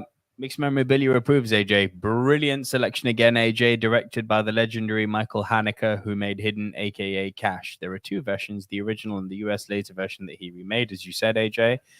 And Mixed Memorabilia, this goes out to all of the Pod Squad, VOD Squad, Live Squad. Listen up here. Guys, can I make a recommendation again by director Michael Haneke? 71 fragments of a chronology of chance. That's a mouthful, but it's a Mixed Memorabilia recommendation, guys. Lock that shit in. Boom. Yeah, it's weird, bro. Trust me, it's unsettling the way it is. It sounds good, and It's Amazon, you say, yeah? Amazon Prime. Yeah, Which version did you prefer? I've not watched both. I just saw the poster for both. I've only watched the Austrian version. And was good, yeah? Yeah. He's apparently done it frame for frame, so I don't know if it's going to demean or what have you. Acting performances deliver different things. Yeah, this is another thing. Okay, cool. Oh my god, fucking lots of porn tonight. All right, man. So that was your 4. Yep. Cool. So over to my number 3. Another movie which I saw for the first time, believe it or not. Where is that banner? Didn't think I was going to enjoy this as much as I did. But here it is at number 3. High Fidelity. So this kept coming up. And I wasn't sure how much Fourth Wall Breaks was going to go on. And I just... Incessant. Constant. Really? You know, when I Googled it, they always seem to highlight one area. And I was like, okay, maybe it's... It's they are so well calculated, the fourth wall breaks. Because... obviously, I'm saying this looking at this movie through a prism of someone looking for fourth wall breaks. The movie makes you forget about the fourth wall breaks. And then when you're really sucked in, snaps you out. And it snaps you out in a good way. I'd like to think... I'd like is the wrong word. I imagine that most people have been at this point somewhere in their life. John Cusack plays a guy who's completely down on his luck. He's just broken up with a woman. You can tell the breakup's taken a toll on him. And the fourth wall breaking is him recounting his... It's very clearly implied that he's OCD, but not badly OCD. But he, in a very OCD manner, decides to recount, while breaking the fourth wall, his top 5 worst breakups and why they damaged him so badly. Going all the way back to, his first one when he was sort of 10, 11, up to his most recent one, continuously bashing you over the head of, and this one doesn't even make the top 5. It's like, ooh, I think we're going to be going to a place in this movie where this one does make the top 5, aren't we? It's clever. And so he's down on his luck. He's a guy who just can't seem to get it right with women, despite not necessarily having anything wrong with him. He's got a really shitty job. Shitty job by... you've got to be so careful saying these things now. He's got a shitty job by social conventional goings, okay? So, he's one of those... Imagine... Do you remember the Tower Records days? Do you remember Tower Records? There were all of those really kind of shitty knockoff second-hand vinyl shops that you would have in places like up on the Notting Hill High Street and stuff like that, yeah? Or in places like Camden, yeah? He runs one of those. In this shop is also, I can't remember who the other actor is, but he's the guy who gives Jerry Maguire the jazz tape in Jerry Maguire before he goes and bangs Renee Zellweger. So that actor's in it, and Jack Black's in it. And the three of them are essentially kind of life's perennial losers. But the movie focuses on John Cusack and his recountings of these top 5 breakups while showing, the day-to-day boredom of his life. And the movie kind of drives the point home of, maybe you're the problem, G. And it's got all these weird and wonderful quasi cameos. I call them quasi because they actually end up having semi-big roles in the film in terms of their importance, and they're more than just a kind of blink and you'll miss it cameo. Like Catherine Zeta-Jones is in this. Tim Robbins is in this. And I was like, what the fuck are you doing in a movie like this? But bro, do you know what? Against all odds, it works. It works. It's really, really well made. And it's those cameos. Are they playing themselves, or they're just... No, they're playing people just who... random parts. Yeah. They're not playing themselves. They're... Yeah, they're parts. Yeah, to be fair, why would they be playing themselves? That was stupid. Yeah. But I can't recommend it enough. It's really, really good. Really weird. So there were 2 films that really came up when I was trying to... To be fair, there was 2 Mel Brooks. Neither of them really caught my attention enough. They were in the back burner. I tried to do... do you have Mel Brooks while we're on this? Nope. What was the first one? I can't even remember. Robin Hood, Men in Tights, Blazing Saddles, Dracula Blazing Dead and Saddles. Loving I It. was like, Blazing Saddles just, I was like, I'm not in the mood. And then the other one was Spaceballs, and I was like, that is really at the end of the line if I'm going to watch that one. And this was the other one. And then the fourth film was Annie Hall, and I can't do Woody Allen. No, nor me. Fuck that guy. I can't do Woody Allen. So I was just like, yeah, this one was, if I had spare time, I would have given it a shot. Like, yeah, because it was brought up quite a bit in terms of films that break the fourth It's on wall. Disney Plus. Yeah, I had a feeling it was. Okay, who knows? It might be tonight's movie. It's good. It's like hour 35 long. It's Nice. very digestible. Cool. Gavin, while we're on that, can you remind me of that film that you said was only 70 minutes long? I will do my best to watch that ASAP. Yeah. Hey, Francis Leon's back. Good to have you back, Francis. Hey, Francis, how you doing? I've just done my number 3. Now it's over to AJ. Would you like a quick rundown? Should we do a quick rundown for Francis? We can do a quick rundown for Francis. So, Francis, my number 10, Psycho, 9, Wolf of Wall Street, 8, Goodfellas, 7, Fight Club, 6, Wayne's World, 5, Deadpool, 4, Monty Python and the Holy Grail. And we just discussed my 3, which was High Fidelity. Okay, and my 10 were Men Who Have Made Love to Me, Wayne's World at number 9, number 8, Last Action Hero, number 7, Lord of War, number 6, Fight Club, number 5, Deadpool, number 4 was Funny Games, the Austrian version, but the US version is also worth a watch, apparently. It's meant and we come to your number 3. And how could we tangent this even more? We're going to go right into number 3, which was a punt from earlier, Wolf of Wall Street. So good.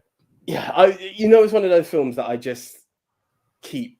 I try to avoid it being in my top 4 half the time because I'm like, I don't want to keep. It's hard, bro, but it is one of the best films of the 21st century. I'll stand by that. It's absolutely amazing. I just found it absolute gold. I always say it's one of those films that you could just see. It just looks like the cast were having fun while making it as well, which is something I love about it. But it's that insight into the stock traders and what they were doing and the way they got away with it, how much fun they were having while getting away with it, the madness behind it. And it's the narration from Leonardo DiCaprio that is absolutely amazing. And then those slight fourth wall breaks that just really helped. And it's that part is like, so is what we're doing illegal? Fuck no, it's not. It was like, it just, where you're a bit lost. And again, it's the part that I love, which I'm going to reference a bit later on as well, is where it's like, you probably don't understand this, but you're not meant to. And that's exactly what makes it that's what allowed us to get away with this shit, and that's what I love about this film. I don't know if there was enough fourth wall breaking. There's not enough for. See, here's the issue. You have a narrator and then you have the fourth wall. And this is the thing. I was like, it was the way I wanted to break it down. And I was like, well, he kicks in where needs be, and that kind of helps. If you're going to do, as I said before, if you're going to do it based on mass fourth wall, on the level of fourth wall breaking, it's readjusted another way. But it's not that it. Put it this way: if you look at Funny Games, there's not a lot of fourth wall breaking in it, but when it happens, it happens. Like, it hits hard. Yeah, that's valid. You're being narrated throughout the film. The fact that he still checks in with you to actually physically look at you, I think makes it worth it. And that's kind of the way. And it's just the quality of the film. I think the quality of the film definitely made it into the top 4 for me. Yeah, fair. Yeah. The quality of the. So we go back to the point I made at the beginning of the listen. list. There are two ways to approach it, isn't it? Yeah. It's like are we going for the quality of the film which contains the fourth wall breaks, or are we going for the quality of the fourth wall breaks? Both are fine. Yeah. Both are fine.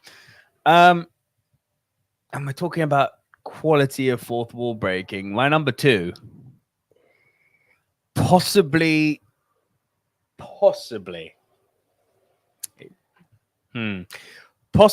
the best, most powerful fourth wall break on either of our lists, I think. And I stand by that. A little Belgium film. Oh.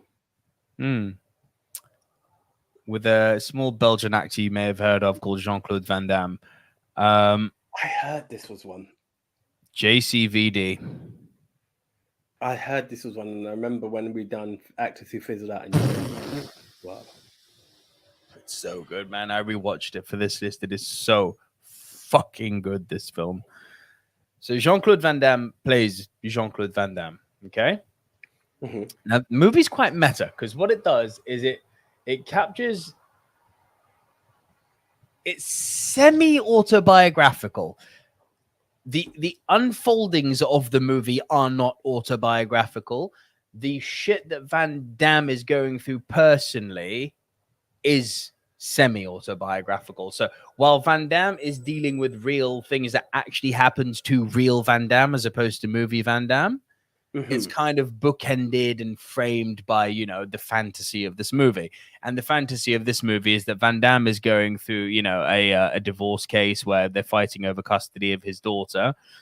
He's struggling to get roles. You know, he's being beaten to roles by people like Steven Seagal. Like, there's a really good line in it where he's a shoe-in for the movie, and they call him to say that they went to Seagal, and he's like, how? And they say, like, Seagal agreed to cut his ponytail for the movie. And Van Damme's like, oh, that's quite a big deal. So there's all these nice kind of tips to the hat, and it picks up at a point, as I said, where he's going through this custody trial. He's getting a bit low on money because he's not getting movie roles, much like in real life what happened. And he ends up back in Belgium, in Brussels, and he ends up in a bank heist. Now, he's not the one doing the bank heist. No, I figured. But what's interesting is that I don't want to, I'm not going to give away the fine points for you because I really want you to watch this film. It's kind of one of those films that shows double perspective. So you see the before, but you see it's two befores, but you see it both inside and outside. It's not a bank, sorry. It is a bank? It's a bank or a post office? But it's a heist. Essentially, it's a heist. It's a heist. I'm pretty sure it's a bank. No, it's a post office. It's a fucking post office.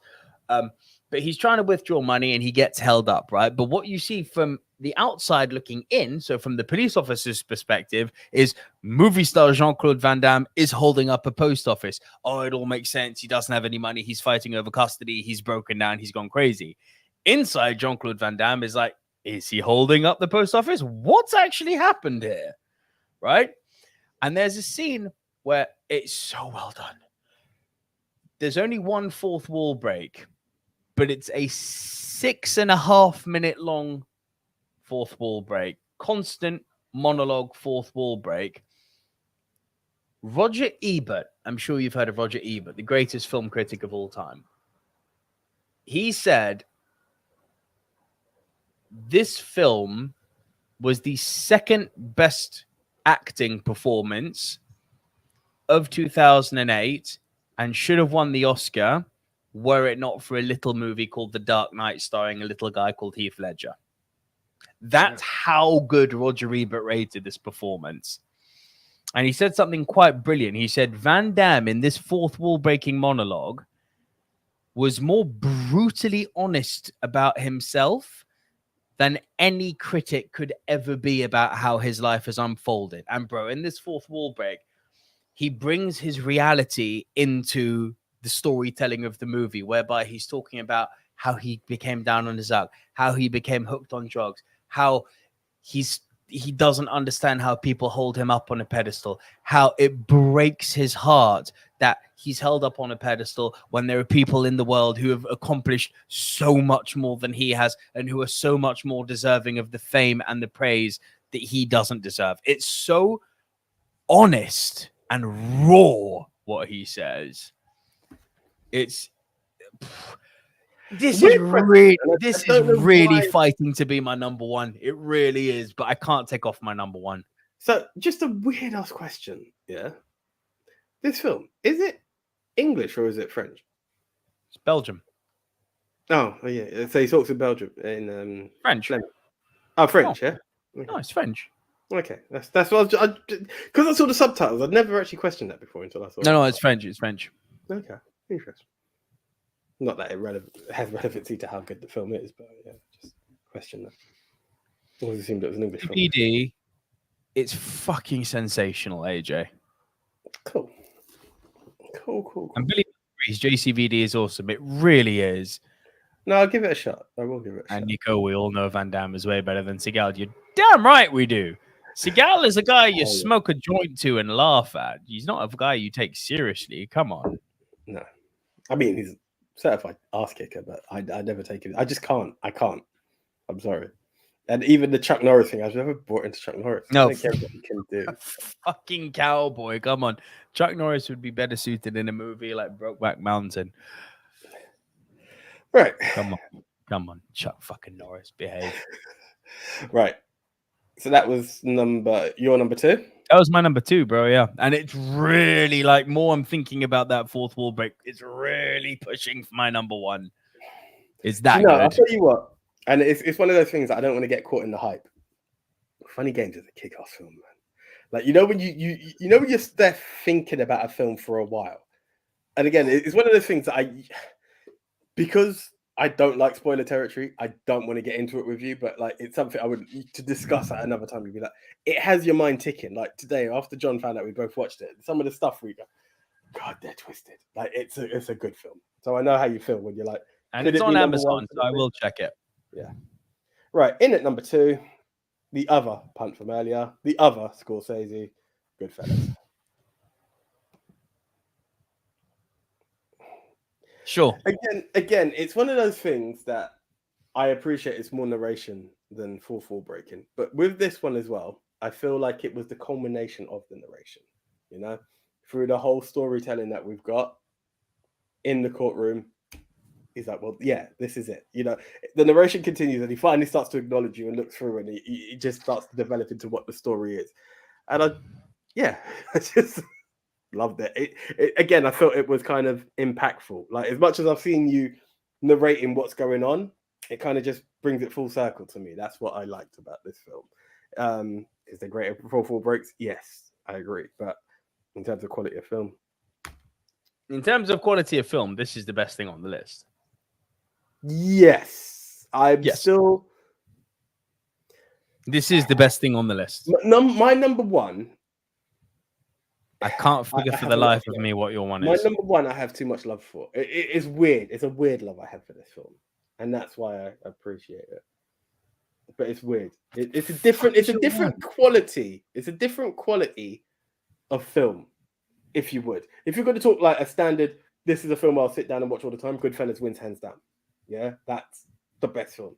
But for a different perspective of film, that's why my number 1 sticks out. Hold the fire on what your number 1 is. Not yet. I'm not saying. I'm just saying that's where it comes when you're like, it's the greatest film on there. I'm like, it's tough. It's tough to say it is. I can't for the life of me think what your number 1 is then. Oh, just mixed memorabilia says JCVD is one of the most creative, unique comebacks into film. Van Damme or Jean-Claude, with the utmost respect, was executive producer on this as well. Yes, he was. It's AJ. I cannot fucking recommend how much you need to watch JCVD. I know you will go nuts for this film. Well, who knows? I mean, it may even be tonight's movie. High Fidelity is really tipping it though. You know when it's really good. You know when there's something just a bit lighter. I'm not saying JCVD is going to be shit, but yeah. Oh, it's not a heavy film. It's not heavy. It's JCVD is pulp fiction-y. It's very, very enjoyably watchable. We'll see. It may be needed. Also, has Gavin come back with that film? Yeah, he did up here. Let me get that up for you. He said, here you go. AJ, Beyond the Infinite 2 minutes, 20 days left on all 4 and 70 minutes long. You want to screenshot that quickly? Trust me, Gavin, the all 4 part isn't an issue with AJ, but I appreciate it, bro. You know there's a thing on that all 4 is free, yeah? I know. I'm just saying, should I miss it? Should I miss the 20 days? Right. Day 21 is still a thing. Like, I got 21 days to go. Right. Cool. Wow. Right, just before we reveal our worst, which I imagine is going to be the same. I think we agreed on that from last week. Pretty much. Just before we reveal our worst, could everyone please, Francis, Billy, Dan, Gavin, Riri, RJ Skarenki, all of you, and even Mixed Memorabilia, of course, even if you're like on VOD Squad, like drop them down in the comments just because you can't do it on the live chat. I want to see it in the comments. 2. Please drop your Rushmore, your four best favorite films of fourth wall breaks. Let me know. Start dropping. And while you guys are doing that, I'm going to reveal my worst HM. Hold on. I just want to give you your flowers on this, bro, because you did hold back. Paul Savino, did you want to go deeper? Take it away, my friend. You put the movie higher than I did. Bro, do you know what? Yeah, do you know what? I think Gavin says it in such a way. Ray Liotta, Paul Savino, James Caan, Tony Sirico. What is happening to our gangster playing actors?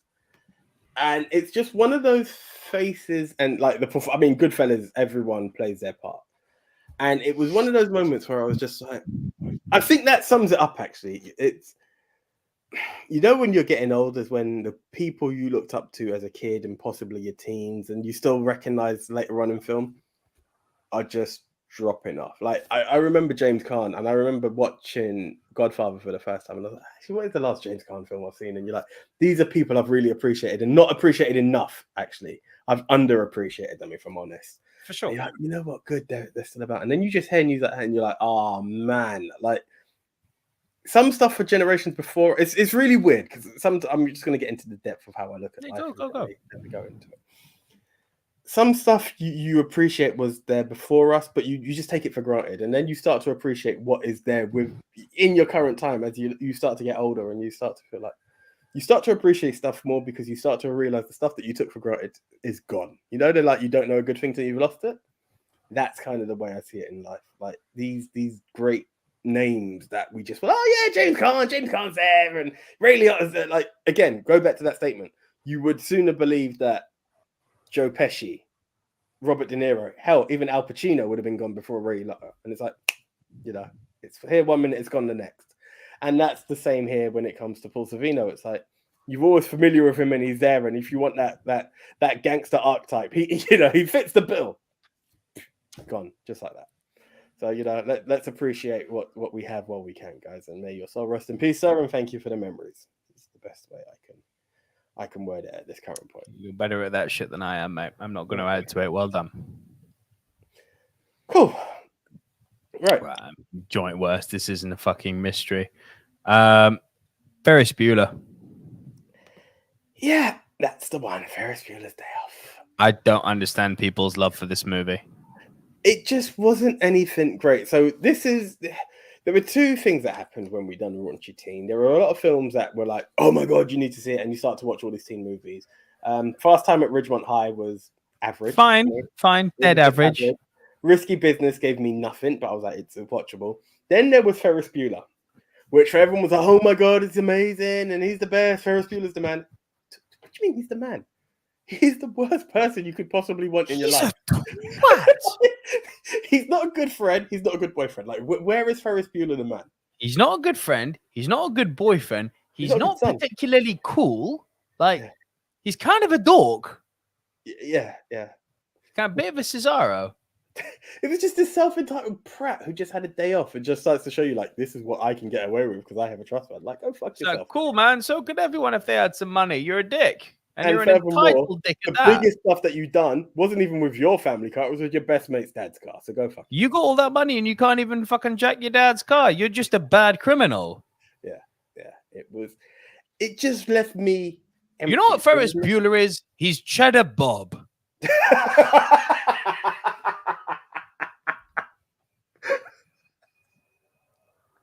8 Mile, people. 8 Mile. Keep up. I don't think I ever would have gone there, but I get it. He is a terrible criminal. He is literally the guy who would jack his mum's Magnum and shoot himself in the dick. He is Cheddar Bob. I don't even know. Papa Doc had a gun. He's that guy. Tell me I'm wrong. It's this weird way that he would... It's linkable, but it's not, because it's like he would take the gun, but then make his friends hide it, and that's the poor guy who would end up getting shot in the leg based on this dickhead encouraging him to go for it. Do you get what I'm saying? So he's kind of Cheddar Bob, but not. I don't like movies that glorify sociopaths, and Ferris Bueller is a bona fide sociopath. I just didn't have anything. There was nothing redeeming from him. There was nothing Nico, who's Cheddar Bob? Really? Watch 8 Mile, my brother. Everybody from the 313. Put your motherfucking hands up and follow me. Come on. Oh, you want to do it, don't you? You've started, now you want to finish it, don't you? No. It's such a fucking earworm, isn't it? Now why does his hands tickle, up? no, Notice really. that this man does not have his hands up. This free world's got you cast up. Now who's afraid of the big bad? Whoa, don't do it. 1, 2, 3 into the 4. No. Stop. Yeah. This guy ain't no mother. Anyway, Fucking MC, I know everything. He's about to say against me. Yeah. I do got a jump frame named Shadow Bob who shoots himself in the leg with his own gun. I did get jumped. About 6 of you chumps. And where it did fuck my girl, I'm still standing here screaming, fuck the free world. It's so good. But yeah, so this is why he's slightly different from Cheddar Bob, you know, because somehow Ferris Bueller would make someone else getting more shit than he would have to. And that's why I see it. But yeah, he's a sociopath. There is no in-betweens on it. He is a sociopath, and I cannot for the life of it. And this is something I want to pick up on what Francis said. Definitely Bueller is a dickhead, but still was relatable for teens pissed off at establishment. I don't agree with that. No, I don't agree. John Bender is John Bender. Yes. Steven Stifler. Yeah. And even for him, for his entitledness, he's not as annoying as Ferris Bueller. Stifler is a god. But you know, Stifler is a good example of a character who I think is kind of anti-establishment, you know, and you see the fallout of his anti-establishment as the American Pie movies go on. He essentially, you know, he's the fucking big jock fuck around guy, and he ends up being a loser. He's a coach's assistant. I mean, loser in the way the movie's presenting him. I'm not saying if you're it's how he felt. It's how he felt more than anything else. Exactly. It's how he felt. He underlived what his potential was, right? By being all anti-establishment. Stifler was never a sociopath. He was a horn dog. He was an nymphomaniac. Yeah. But he wasn't a sociopath. The idea of Ferris Bueller manipulating people to suit his own ends and never taking the blame for it. And not giving it actual shit. Like, he sees his friend literally stonewalled. Like, he was literally turned into stone. And he was like, that's fine. Like, how dare you? Like, what kind of friendship is that? Do you get it? Like, no. I hate him. I hate him, and I really hate this movie. And I've heard American, you know, movie podcasts talk about Ferris Bueller and that so cool. I'm like, he's not. What is it? Because he's not shooting up his school that makes him cool? Like, went a bit dark there, didn't I? Sorry. I mean, we've gone from like Jamaican band songs to guys, Americans shooting up their schools. Like, no, there is positivity in the world, you know. Like, yeah, but I know what you mean. I may have gone a bit far with that one. My apologies. But it's the sentiment that there's nothing positive about the guy to make him cool. Like, don't get me wrong, Zach Morris was a bit of a dick, but Zach Morris still had more redeeming features than fucking Ferris Bueller. Zach Morris from Saved by the Bell. This guy's like, you can have dick mentality, but still look out for people. This guy was so self-entitled with no one else's interest at heart. Your John Bender example was very good, by the way, because yeah, he is anti-establishment, but you know the difference with John Bender versus Ferris Bueller? John Bender knew what his role was. He knew that he was the wastrel, and he had the balls to take the fall for everyone else. Remember when they're running in the hallways and he says, and Emilio Estevez says, we're fucked. And Bender goes, just me. Yeah. Just me. He takes one for the team and they're not even his fucking team. He doesn't. I was about to say that. This isn't your friends, but here we are with your nearest and dearest. And you're just that's someone who's got balls, but who can be he's picking being anti-establishment and going full Tony Montana. I got my word and my balls and I don't break them for no one. Yeah. Bueller's a twat, mate. Bueller's the sort of little dickzit who I would have hated at school and who I would love, kind of like that fucking camel jockey Samuel. Oh, fuck. I don't give a fuck, man. No, fuck there are times you can't use. Is that one band? Huh? Is that one band? No, legitimately. No, legit. There was no camel jockey, a guy who wears a fucking banana hammock thing. I swear down, that's what it is. Someone who wears a Speedo. Oh, I somewhat saw that as a different. As in a camel strap, bro. Okay. You know, like camel toe, speedo, camel jockey. Sorry. Okay. I swear I'm allowed to No, say that. No, because I've literally done it.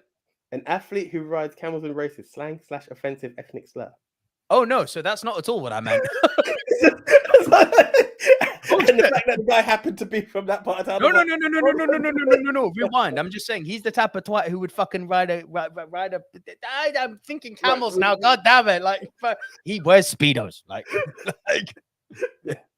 I get you. The speedo got Nico. That is not at all what I meant. I am not that type of person. Fuck. No, sorry. My apologies. This is like, Silver Screen Dude, World, YouTube, Pod Squad. That is not what I meant. I'm very sorry. Okay. Cool.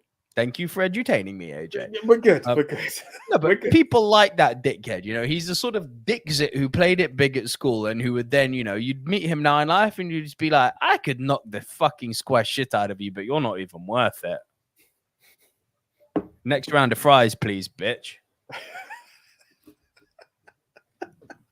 Fair enough. I did not like him much, AJ. I thought he was a twat. I see this. Right. By the way, mixed memorabilia, great shout. Forgot to mention Emily. So did I. Fucking great shout. What? Yeah, it's a sin. It's one of my sins. Oh, bro. Emily's amazing. I heard it's magical. I heard it's magical. That I'm aware of. What about Tom Cruise's character in Risky Business versus Ferris Bueller? So this is a good question. You're going to have, I think it's. I can't remember Risky Business a lot. Because Risky Business set me kind of empty. I don't have a great memory of the film. You guys correct me if I'm wrong. Tom Cruise in Risky Business does dumb teenage shit, just like Ferris Bueller, Bender, Stifler. They all do that dumb teenage shit. Ferris Bueller's the only one who doesn't want to try and make amends for his ways, and that's what makes him a sociopath. I think you're right. Like, Tom Cruise literally fucks up, but I believe spends the whole movie trying to right the wrong. I may be wrong, whereas this guy fucks up to the absolute last bit. He's it's like, yeah, cunt, mate. He is a cunt. There is nothing cool about him. Right, because he literally does everything. It's just like, he literally goes to hide back. Brush it off. It's like, fuck you. It's not your Ferrari, you little biatch. Yeah. How about I throw you out the window next and drop a rock on you? Damn. Yeah, guys, I'm seeing the comments coming in and I appreciate the support. But again, like, I did not mean it, the camel jockey thing. I didn't mean it that way. I'm being very clear now. Speedo wearer, banana hammock man. This is like, Sorry, I'm just reading the comments. It's like, I'm keeping you in check. Dan is like, Nico trying to get cancelled before he makes it. But yeah. Amelie's on Disney Plus, apparently. I love and this. Netflix and Prime and AJ Vision. Well played, Gavin. Do you know the funny thing about that? Yeah, AJ Vision is actually a great name for a streaming service. Gavin, you should trademark that. Not that you could sell it anywhere because it's not very legal. But anyway, Banana Rama Ding Dong, exactly, Francis. But going back to that, I was thinking. I think Fight Club is also in that category where it's available on Disney Plus, Netflix, and Prime for free.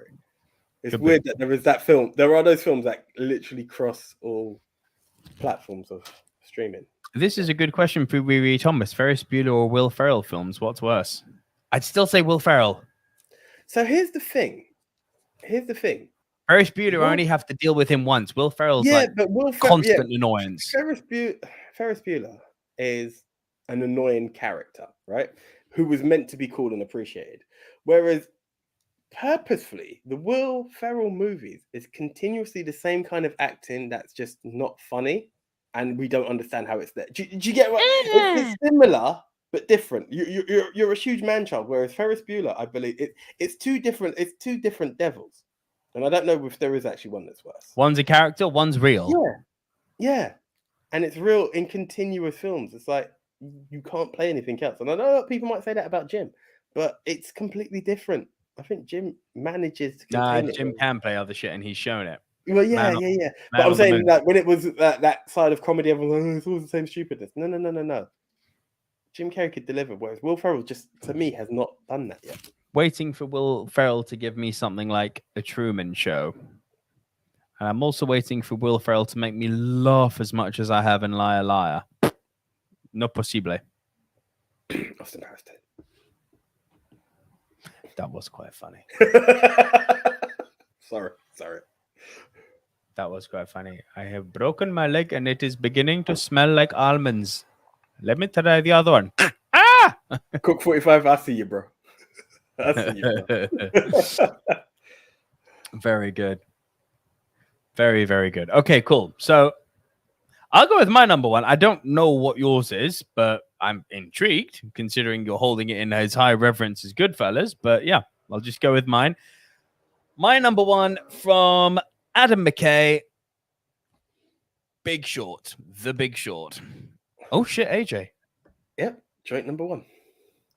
Granted, your poster is better because that's probably what captivated me. It's the The Margot Robbie bath scene should be cemented in the Institute of The Margot Robbie bath scene should be compulsory viewing for every human being alive. Like, I remember us being in the cinema being like, ha, excuse me. It was literally eyes out, jaws to the floor. But more to the point, you can take fourth wall breaking in many ways. You can have the fun that you can have with Wayne's World. You can do the very self-aware fourth wall breaking that is Deadpool, sorry. Daredevil's on the brain. Right? You can have the narrator along the way. And then you can have this one that is so well placed. And this is what I loved about it. And this is what made it number one for me. Is that you have this story going on. And the best way to explain something to you is completely pull you right away from the film and make it an analogy into something else. So you get a world famous chef. You get Margot Robbie in the bath. So it takes you completely out of the film to be like, so what you're seeing right now, this is how I can explain it to you in another way. And that's what I thought was absolutely beautiful about this film. It amazing the way they fought a way to break the fourth wall. It's completely removed from the film and then brings you back in. I just thought it was perfect. Yeah. The fact that they took something which was, listen, people who say that they fully understand what happened in the late noughties, like why we ended up in a worldwide recession. If you're telling the truth, respect. Because I don't consider myself to be a stupid person.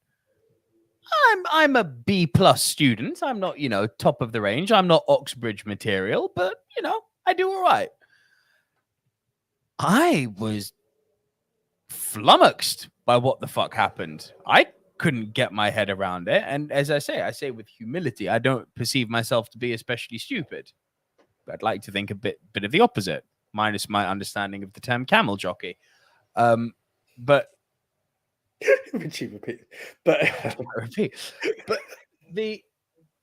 what happened there, I found highly confusing. And I was in Thailand at the time. It affected me out there. Like, people had less money to spend. It was global. Like, it was global. And you just think, how did we fuck up like this? Well, enter Adam McKay. I'm going to break it down for you. And I'm going to break it down for you with chefs and Margot Robbie in a hot tub. Also, can we note, Ryan Gosling breaks the fourth wall a lot in this film. Yes. And can we also note, the last fourth wall break, I actually find highly powerful when he turns to the camera and went, "You thought I was the good guy?" Yeah. Kind of brilliantly being this microcosm of, oh, you thought this whole situation was this? Just like the whole world thought this economic crash was X when in fact it was Y. That line, you thought I was the good guy? It's like, shit, man. It's like, it's almost Adam McKay knocking you on the head. It's going, yo, I've been telling you for the entire film, yeah. And you still got fooled. That's how complex this whole thing was. Do you know it's that? And it's self-preservation is not displayed more than in this film. And I'll tell you who it is. It's Steve Carell's character. Oh, so much. He can see what's going on, but it's a me or them. And it's like, you know what? Fuck it. It's me. I'm the one who's going to win. I'm not. But it's the me or them, and it's when he has that very honest moment and he says, "Do you know what I'm worried about? It's not going to be the people who should pay for this that pay for this. It's going to be the minorities that pay for this. Yeah, and that's it. He says all of that, and he's like, you know what? Short it, and that's it. Short it. Yeah, and it's the minute that trigger's pulled. Yeah, fucked. It's such a powerful film. Now, going back to what you were saying, I'm not even going to go and quote anything to be. I don't even know if B+ is a compliment or a diss right now. Like, I don't know where I would rank myself. I remember watching this film and being so confused, but so engrossed at the same time. Yeah. And that's the magic of this film. This is what I'm saying. Like Goodfellas, you know what you're watching, you take it, you enjoy it. There's a magic about The Big Short that just says, take this in. And this is life. This is what you've lived through, you know? And any audience member who got to see this in the cinema has lived through it. They knew, even if you caught it at a low end or a high end, you were part of it, you know? Yep. And it's like, this is why the world is what it's like today. This is all the confusing parts, these little twists and laws, and these are the people that you should thank, the ones that you should hate, the ones who tried their absolute best to stop it, who saw it coming. How multiple, you know, it's weird. Do you remember those like GoDaddy adverts? It's really weird to say it, but there's that GoDaddy advert where they're like, oh, I've had an idea. Oh, I should register. It's fine. I can take my time. And you see like 3 people who have all got the same idea. It's the same thing here. Different people with who have got the same realization, but different ethics. And it was a matter of who would outdo who in order to avoid a crash. And Christian Bale trying to figure it all out in the background. Yeah. Absolutely. God, he was good in this. Everyone is freaking stellar. Everyone in this they all were. Brad Pitt in a role that you just wouldn't expect from him. Man, Brad Pitt, Steve Carell, Gosling, you just said his Bale. Everyone, there's no one that you thought, oh, no, this guy, what is he doing on the screen? Like, everyone brought freaking A game in this film. It's incredible. Did you see Adam McKay's other movie, Vice? I started it. I didn't finish it. I am enjoying That'll it. put some fear into you because we lived through that shit too. I know. That's yeah.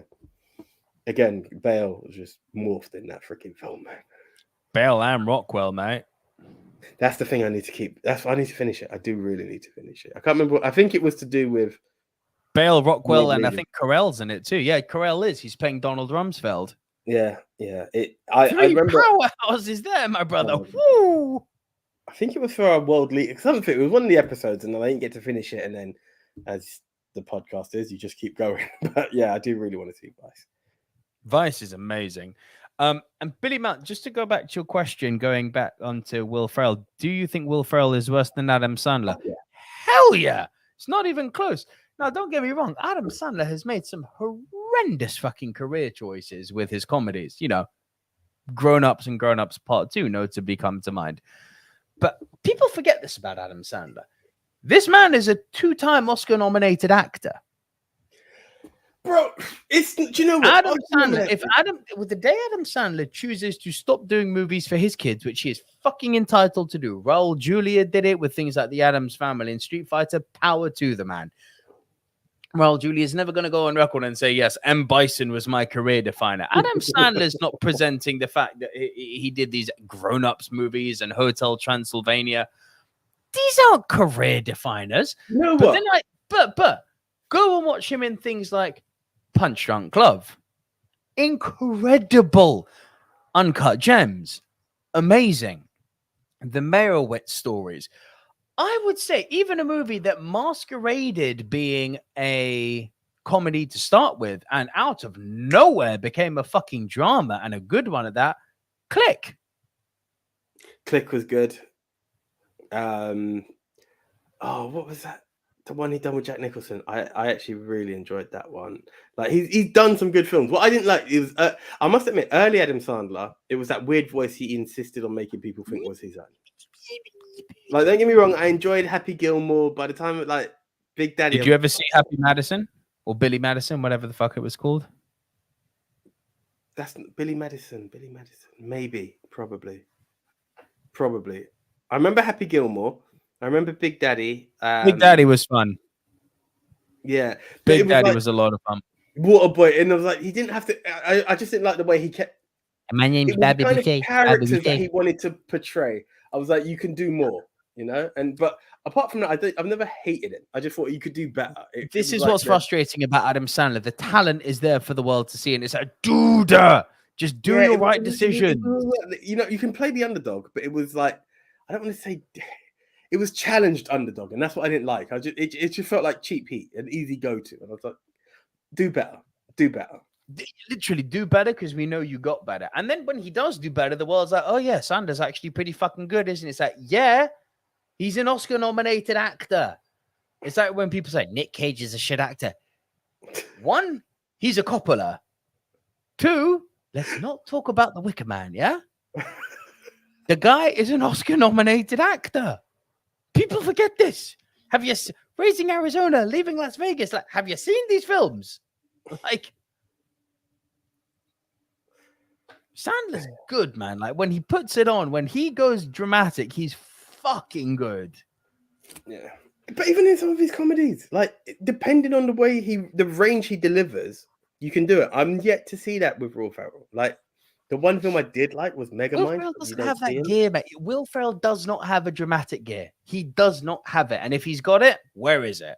He done that film, I think, Yard Sale or Everything Must Go. I can't remember what it was called. It was average. It was watchable, but it wasn't great. It wasn't Punch Drunk Love or fucking Uncut Gems or Merowitz stories, yeah? It wasn't an Oscar-nominated role. He's not in that league. He's not in the fucking league. He's not in the league. But I'm really happy that I don't agree with you that The Big Short is a better movie than Goodfellas. Absolutely fucking not. It's a different appreciation. Do you understand? Like, Goodfellas is a great watch. Goodfellas is one of the greatest films ever made. This is, to me, what the silver screen dudes are about. Edutainment. Yep. I'm being educated while being entertained. And that's what I'm saying. It's a different appreciation. That's why I didn't outrightly say, no, you're wrong. But I'm like, it's a different appreciation. It's a different game. It's not just a film to, sit back and watch. Let's bring the guys around tonight. You could do Goodfellas. You're not going to say, bring everyone around, or let's watch The Big Short. It's a different, do you know what I'm saying? You feel edumacated when you watch The Big Short. Edumacated, wow. Put that on a t-shirt. But yeah, man, that's before we go into our Rushmore, we've got a few here. RJ Skarenki, way at the top of the show, said Deadpool, Ferris Bueller, Wayne's World 1 and 2, Cuffs, Loaded Weapon 1. Not sure about that last one, but okay. Francis Lalonde says Silver Screen Dudes, not really set, so this is on the fly. Deadpool, Ferris Bueller, Zombieland, The Coconuts. Gavin Mann gives a 10. 10 Borat, 9 Blazing Saddles, 8 Gremlins, 7 Hot Shots Part 2, 6 Holy Grail, 5 Robin Hood Men in Tights, nearly put that on my top 10. 4 Home Alone, 3 The Truman Show, nice choice. 2 Last Action Hero at 2, 1 Spaceballs. I'm still too warm to Spaceballs. I can imagine the frustration. You got pissed off at my little comment. I can imagine what Spaceballs was. If my meme is gonna fuck you up, Spaceballs is gonna really do you in. It's possible you are correct. Ruby Thomas says Deadpool, Wayne's World, JCVD, Lord of War. Den the Tech says Deadpool, Last Action Hero, Wayne's World, Fight Club. Gavin Mann says Jane, Silent Bob, nice. Austin Powers 2 and the Lego Movie. I like that. So from that, I've got the impression that Deadpool and Wayne's World need to be on there. They are 4-4 breakers, aren't they? They are the masters of their craft. So let's put those on there. Deadpool's going to run away with this, by the way. Just I know what Twitter's like, but let's. I mean, no, we don't exclude Deadpool because then we need to, talk about excluding Goodfellas and Wolf of Wall Street. I mean, you could let the fucking Titans fight here. Deadpool, Goodfellas, Wolf of Wall Street, Fight Club, but it's all been seen and done before. Really, that's the problem. Plus, it's 2 Martys, which I don't want to do. Okay. Do you want to put The Big Short on as another one? Surely. Do you know those ones where you get a bit scared, like how will people appreciate It'll get creamed because Deadpool's in here.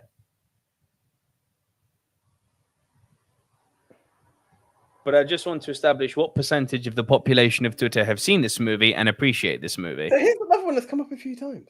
Talk to me. Do you think Last Action Hero deserves its part in here? Now that would officially save That will save The Big Short from getting creamed, I believe. On that basis, yes.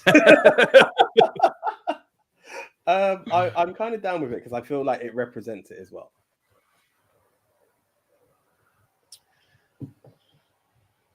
We can't put Goodfellas in; it'll trounce everything. I'd love to put JCVD in, but I don't think enough people have seen it. Monty Python, AJ, instead of Last Action Hero. Work with me on this. Deadpool, Wayne's World, The Big Short, Monty Python, and the Holy Grail. That's quite good. There's a lot of love out there for Monty Python, which makes it more challenging. It'll give Deadpool a run. I will get Last Action Hero on a Rushmore one day. No way. One day, my friend. You keep batting for it. Top 10 worst Arnold Schwarzenegger movies. Have it. No, because we all know Batman and Robin still wins that one. But like, no, not sending me to the cooler. The Iceman cometh. Ah. Do you know what? You know what? We need to watch that together one day. You know the sad thing about that, right? So on the boat, we have one ice machine and the other one's broken at the moment, right? So every day, please tell me when you bag of ice, you say the Iceman cometh. Bro, please. Every time it's there, and they're like the ice delivery said, I'm like the Iceman cometh. Yeah.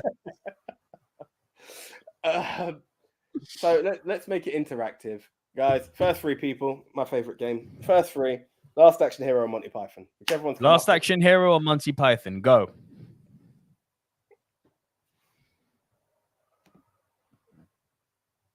Eyes to see you, says Francis. I hate it when they talk during the movie. No, that's porn. Let's get rid of the porn. And he puts it up. Really trying to get us cancelled today. So here's one that then put Last Action Hero. No, this one I keep kicking myself that I haven't seen. Scott Pilgrim versus the World. I really need to see I'm not a fan. Was that not? Which one's the one that you said is like a video game and you really enjoyed it? Scott Pilgrim is like a video game. It's fine. It's typical Edgar Wright. It's completely overpraised, man. If you didn't like Baby Driver, this is not going to rock your world. Okay. So we've got Last Action Hero, Python. That was the first three, AJ. But no, it's two. It's the first to get to three. You said first three comments. So 2 out of 3 falls, surely. Take two of these and call me in the morning. Tonight's forecast, a freeze is coming. Okay, guys. Python. You're not sending me to the cooler. Put the Python on. No one else seems to have been batting. Sorry, Dan. I probably would have gone with you. Well, I did go with you. Put the cookie down now. Name the movie. Is it? Oh God, Turbo Man. The character is correct. What is the name of the movie? Jingle All the Way. Yeah. Now that's a batting for Arnie's worst movie. I actually really like that film. So do I. I'm not going to lie. So do I. You picked the wrong day. I would punch a moose. No, it's not a moose. It's a reindeer. Shit. Come on. Did you have me for that last week with Frozen? And you've just got to make the same mistake. You know what? Fuck you, okay? I'm going to stop the Arnie accent now. Yes, because I think you've done enough racism for one episode. Racism? Arnie and I are both Aryan, motherfucker. What are you on about? Oh, there we go. That's the perfect way to sell it. Hitler would look at me and Arnold Schwarzenegger and be like, you know, it's quite good, yeah? Like, there's nothing racist about me doing an Austrian accent when I'm white. Like, excuse me. Oh, dude. I think we should carry on. Just do this much more. Yeah, right. Let's do this. Sorry, I've got the major giggles. The top 10 movies that break the fourth wall. In no particular order. Come on. Deadpool. Our second entry is Wayne's World. Our third entry is The Big Short. Our final entry into the movie Mount Rushmore of movies that break the fourth wall is Monty Python and the Holy Grail. Jeez, accents all over the place tonight. Right. Okay. Carry On Rushmore, I would fucking love to do, Francis. AJ needs to get on the Carry On train, but I would love to do a top 10 Carry On movies. Do you know what? I think that would be the actual best. Not even top 10 Carry On, but Carry On Rushmore. I think that just sounds right, doesn't it, for the episode when we get around to it? Carry On Rushmore. It does sound right. Actually, well done. Yeah, I like that. I like Carry On Rushmore. Yeah. Right. Okay, guys. Do you know, Gavin done exactly what I was trying to figure out, right? A lad in Russia more. I was trying to figure out the way to make it happen. Like, a lad in has to happen. Yeah. Oh, we'll produce it one day. A lad in. Don't know how. We can make like Chris Stuckman and do a Patreon program and like raise it. If they can make Tammy and the T-Rex and Velocipasta, we can definitely make a lad in. With Paul fucking Walker. What the fuck? Do you know what I mean? Like, we Put the cookie down. It's not from Kindergarten Cop. It is from Jingle All the Way. Put the cookie down now. He says it to the neighbor. What are we doing next week, AJ?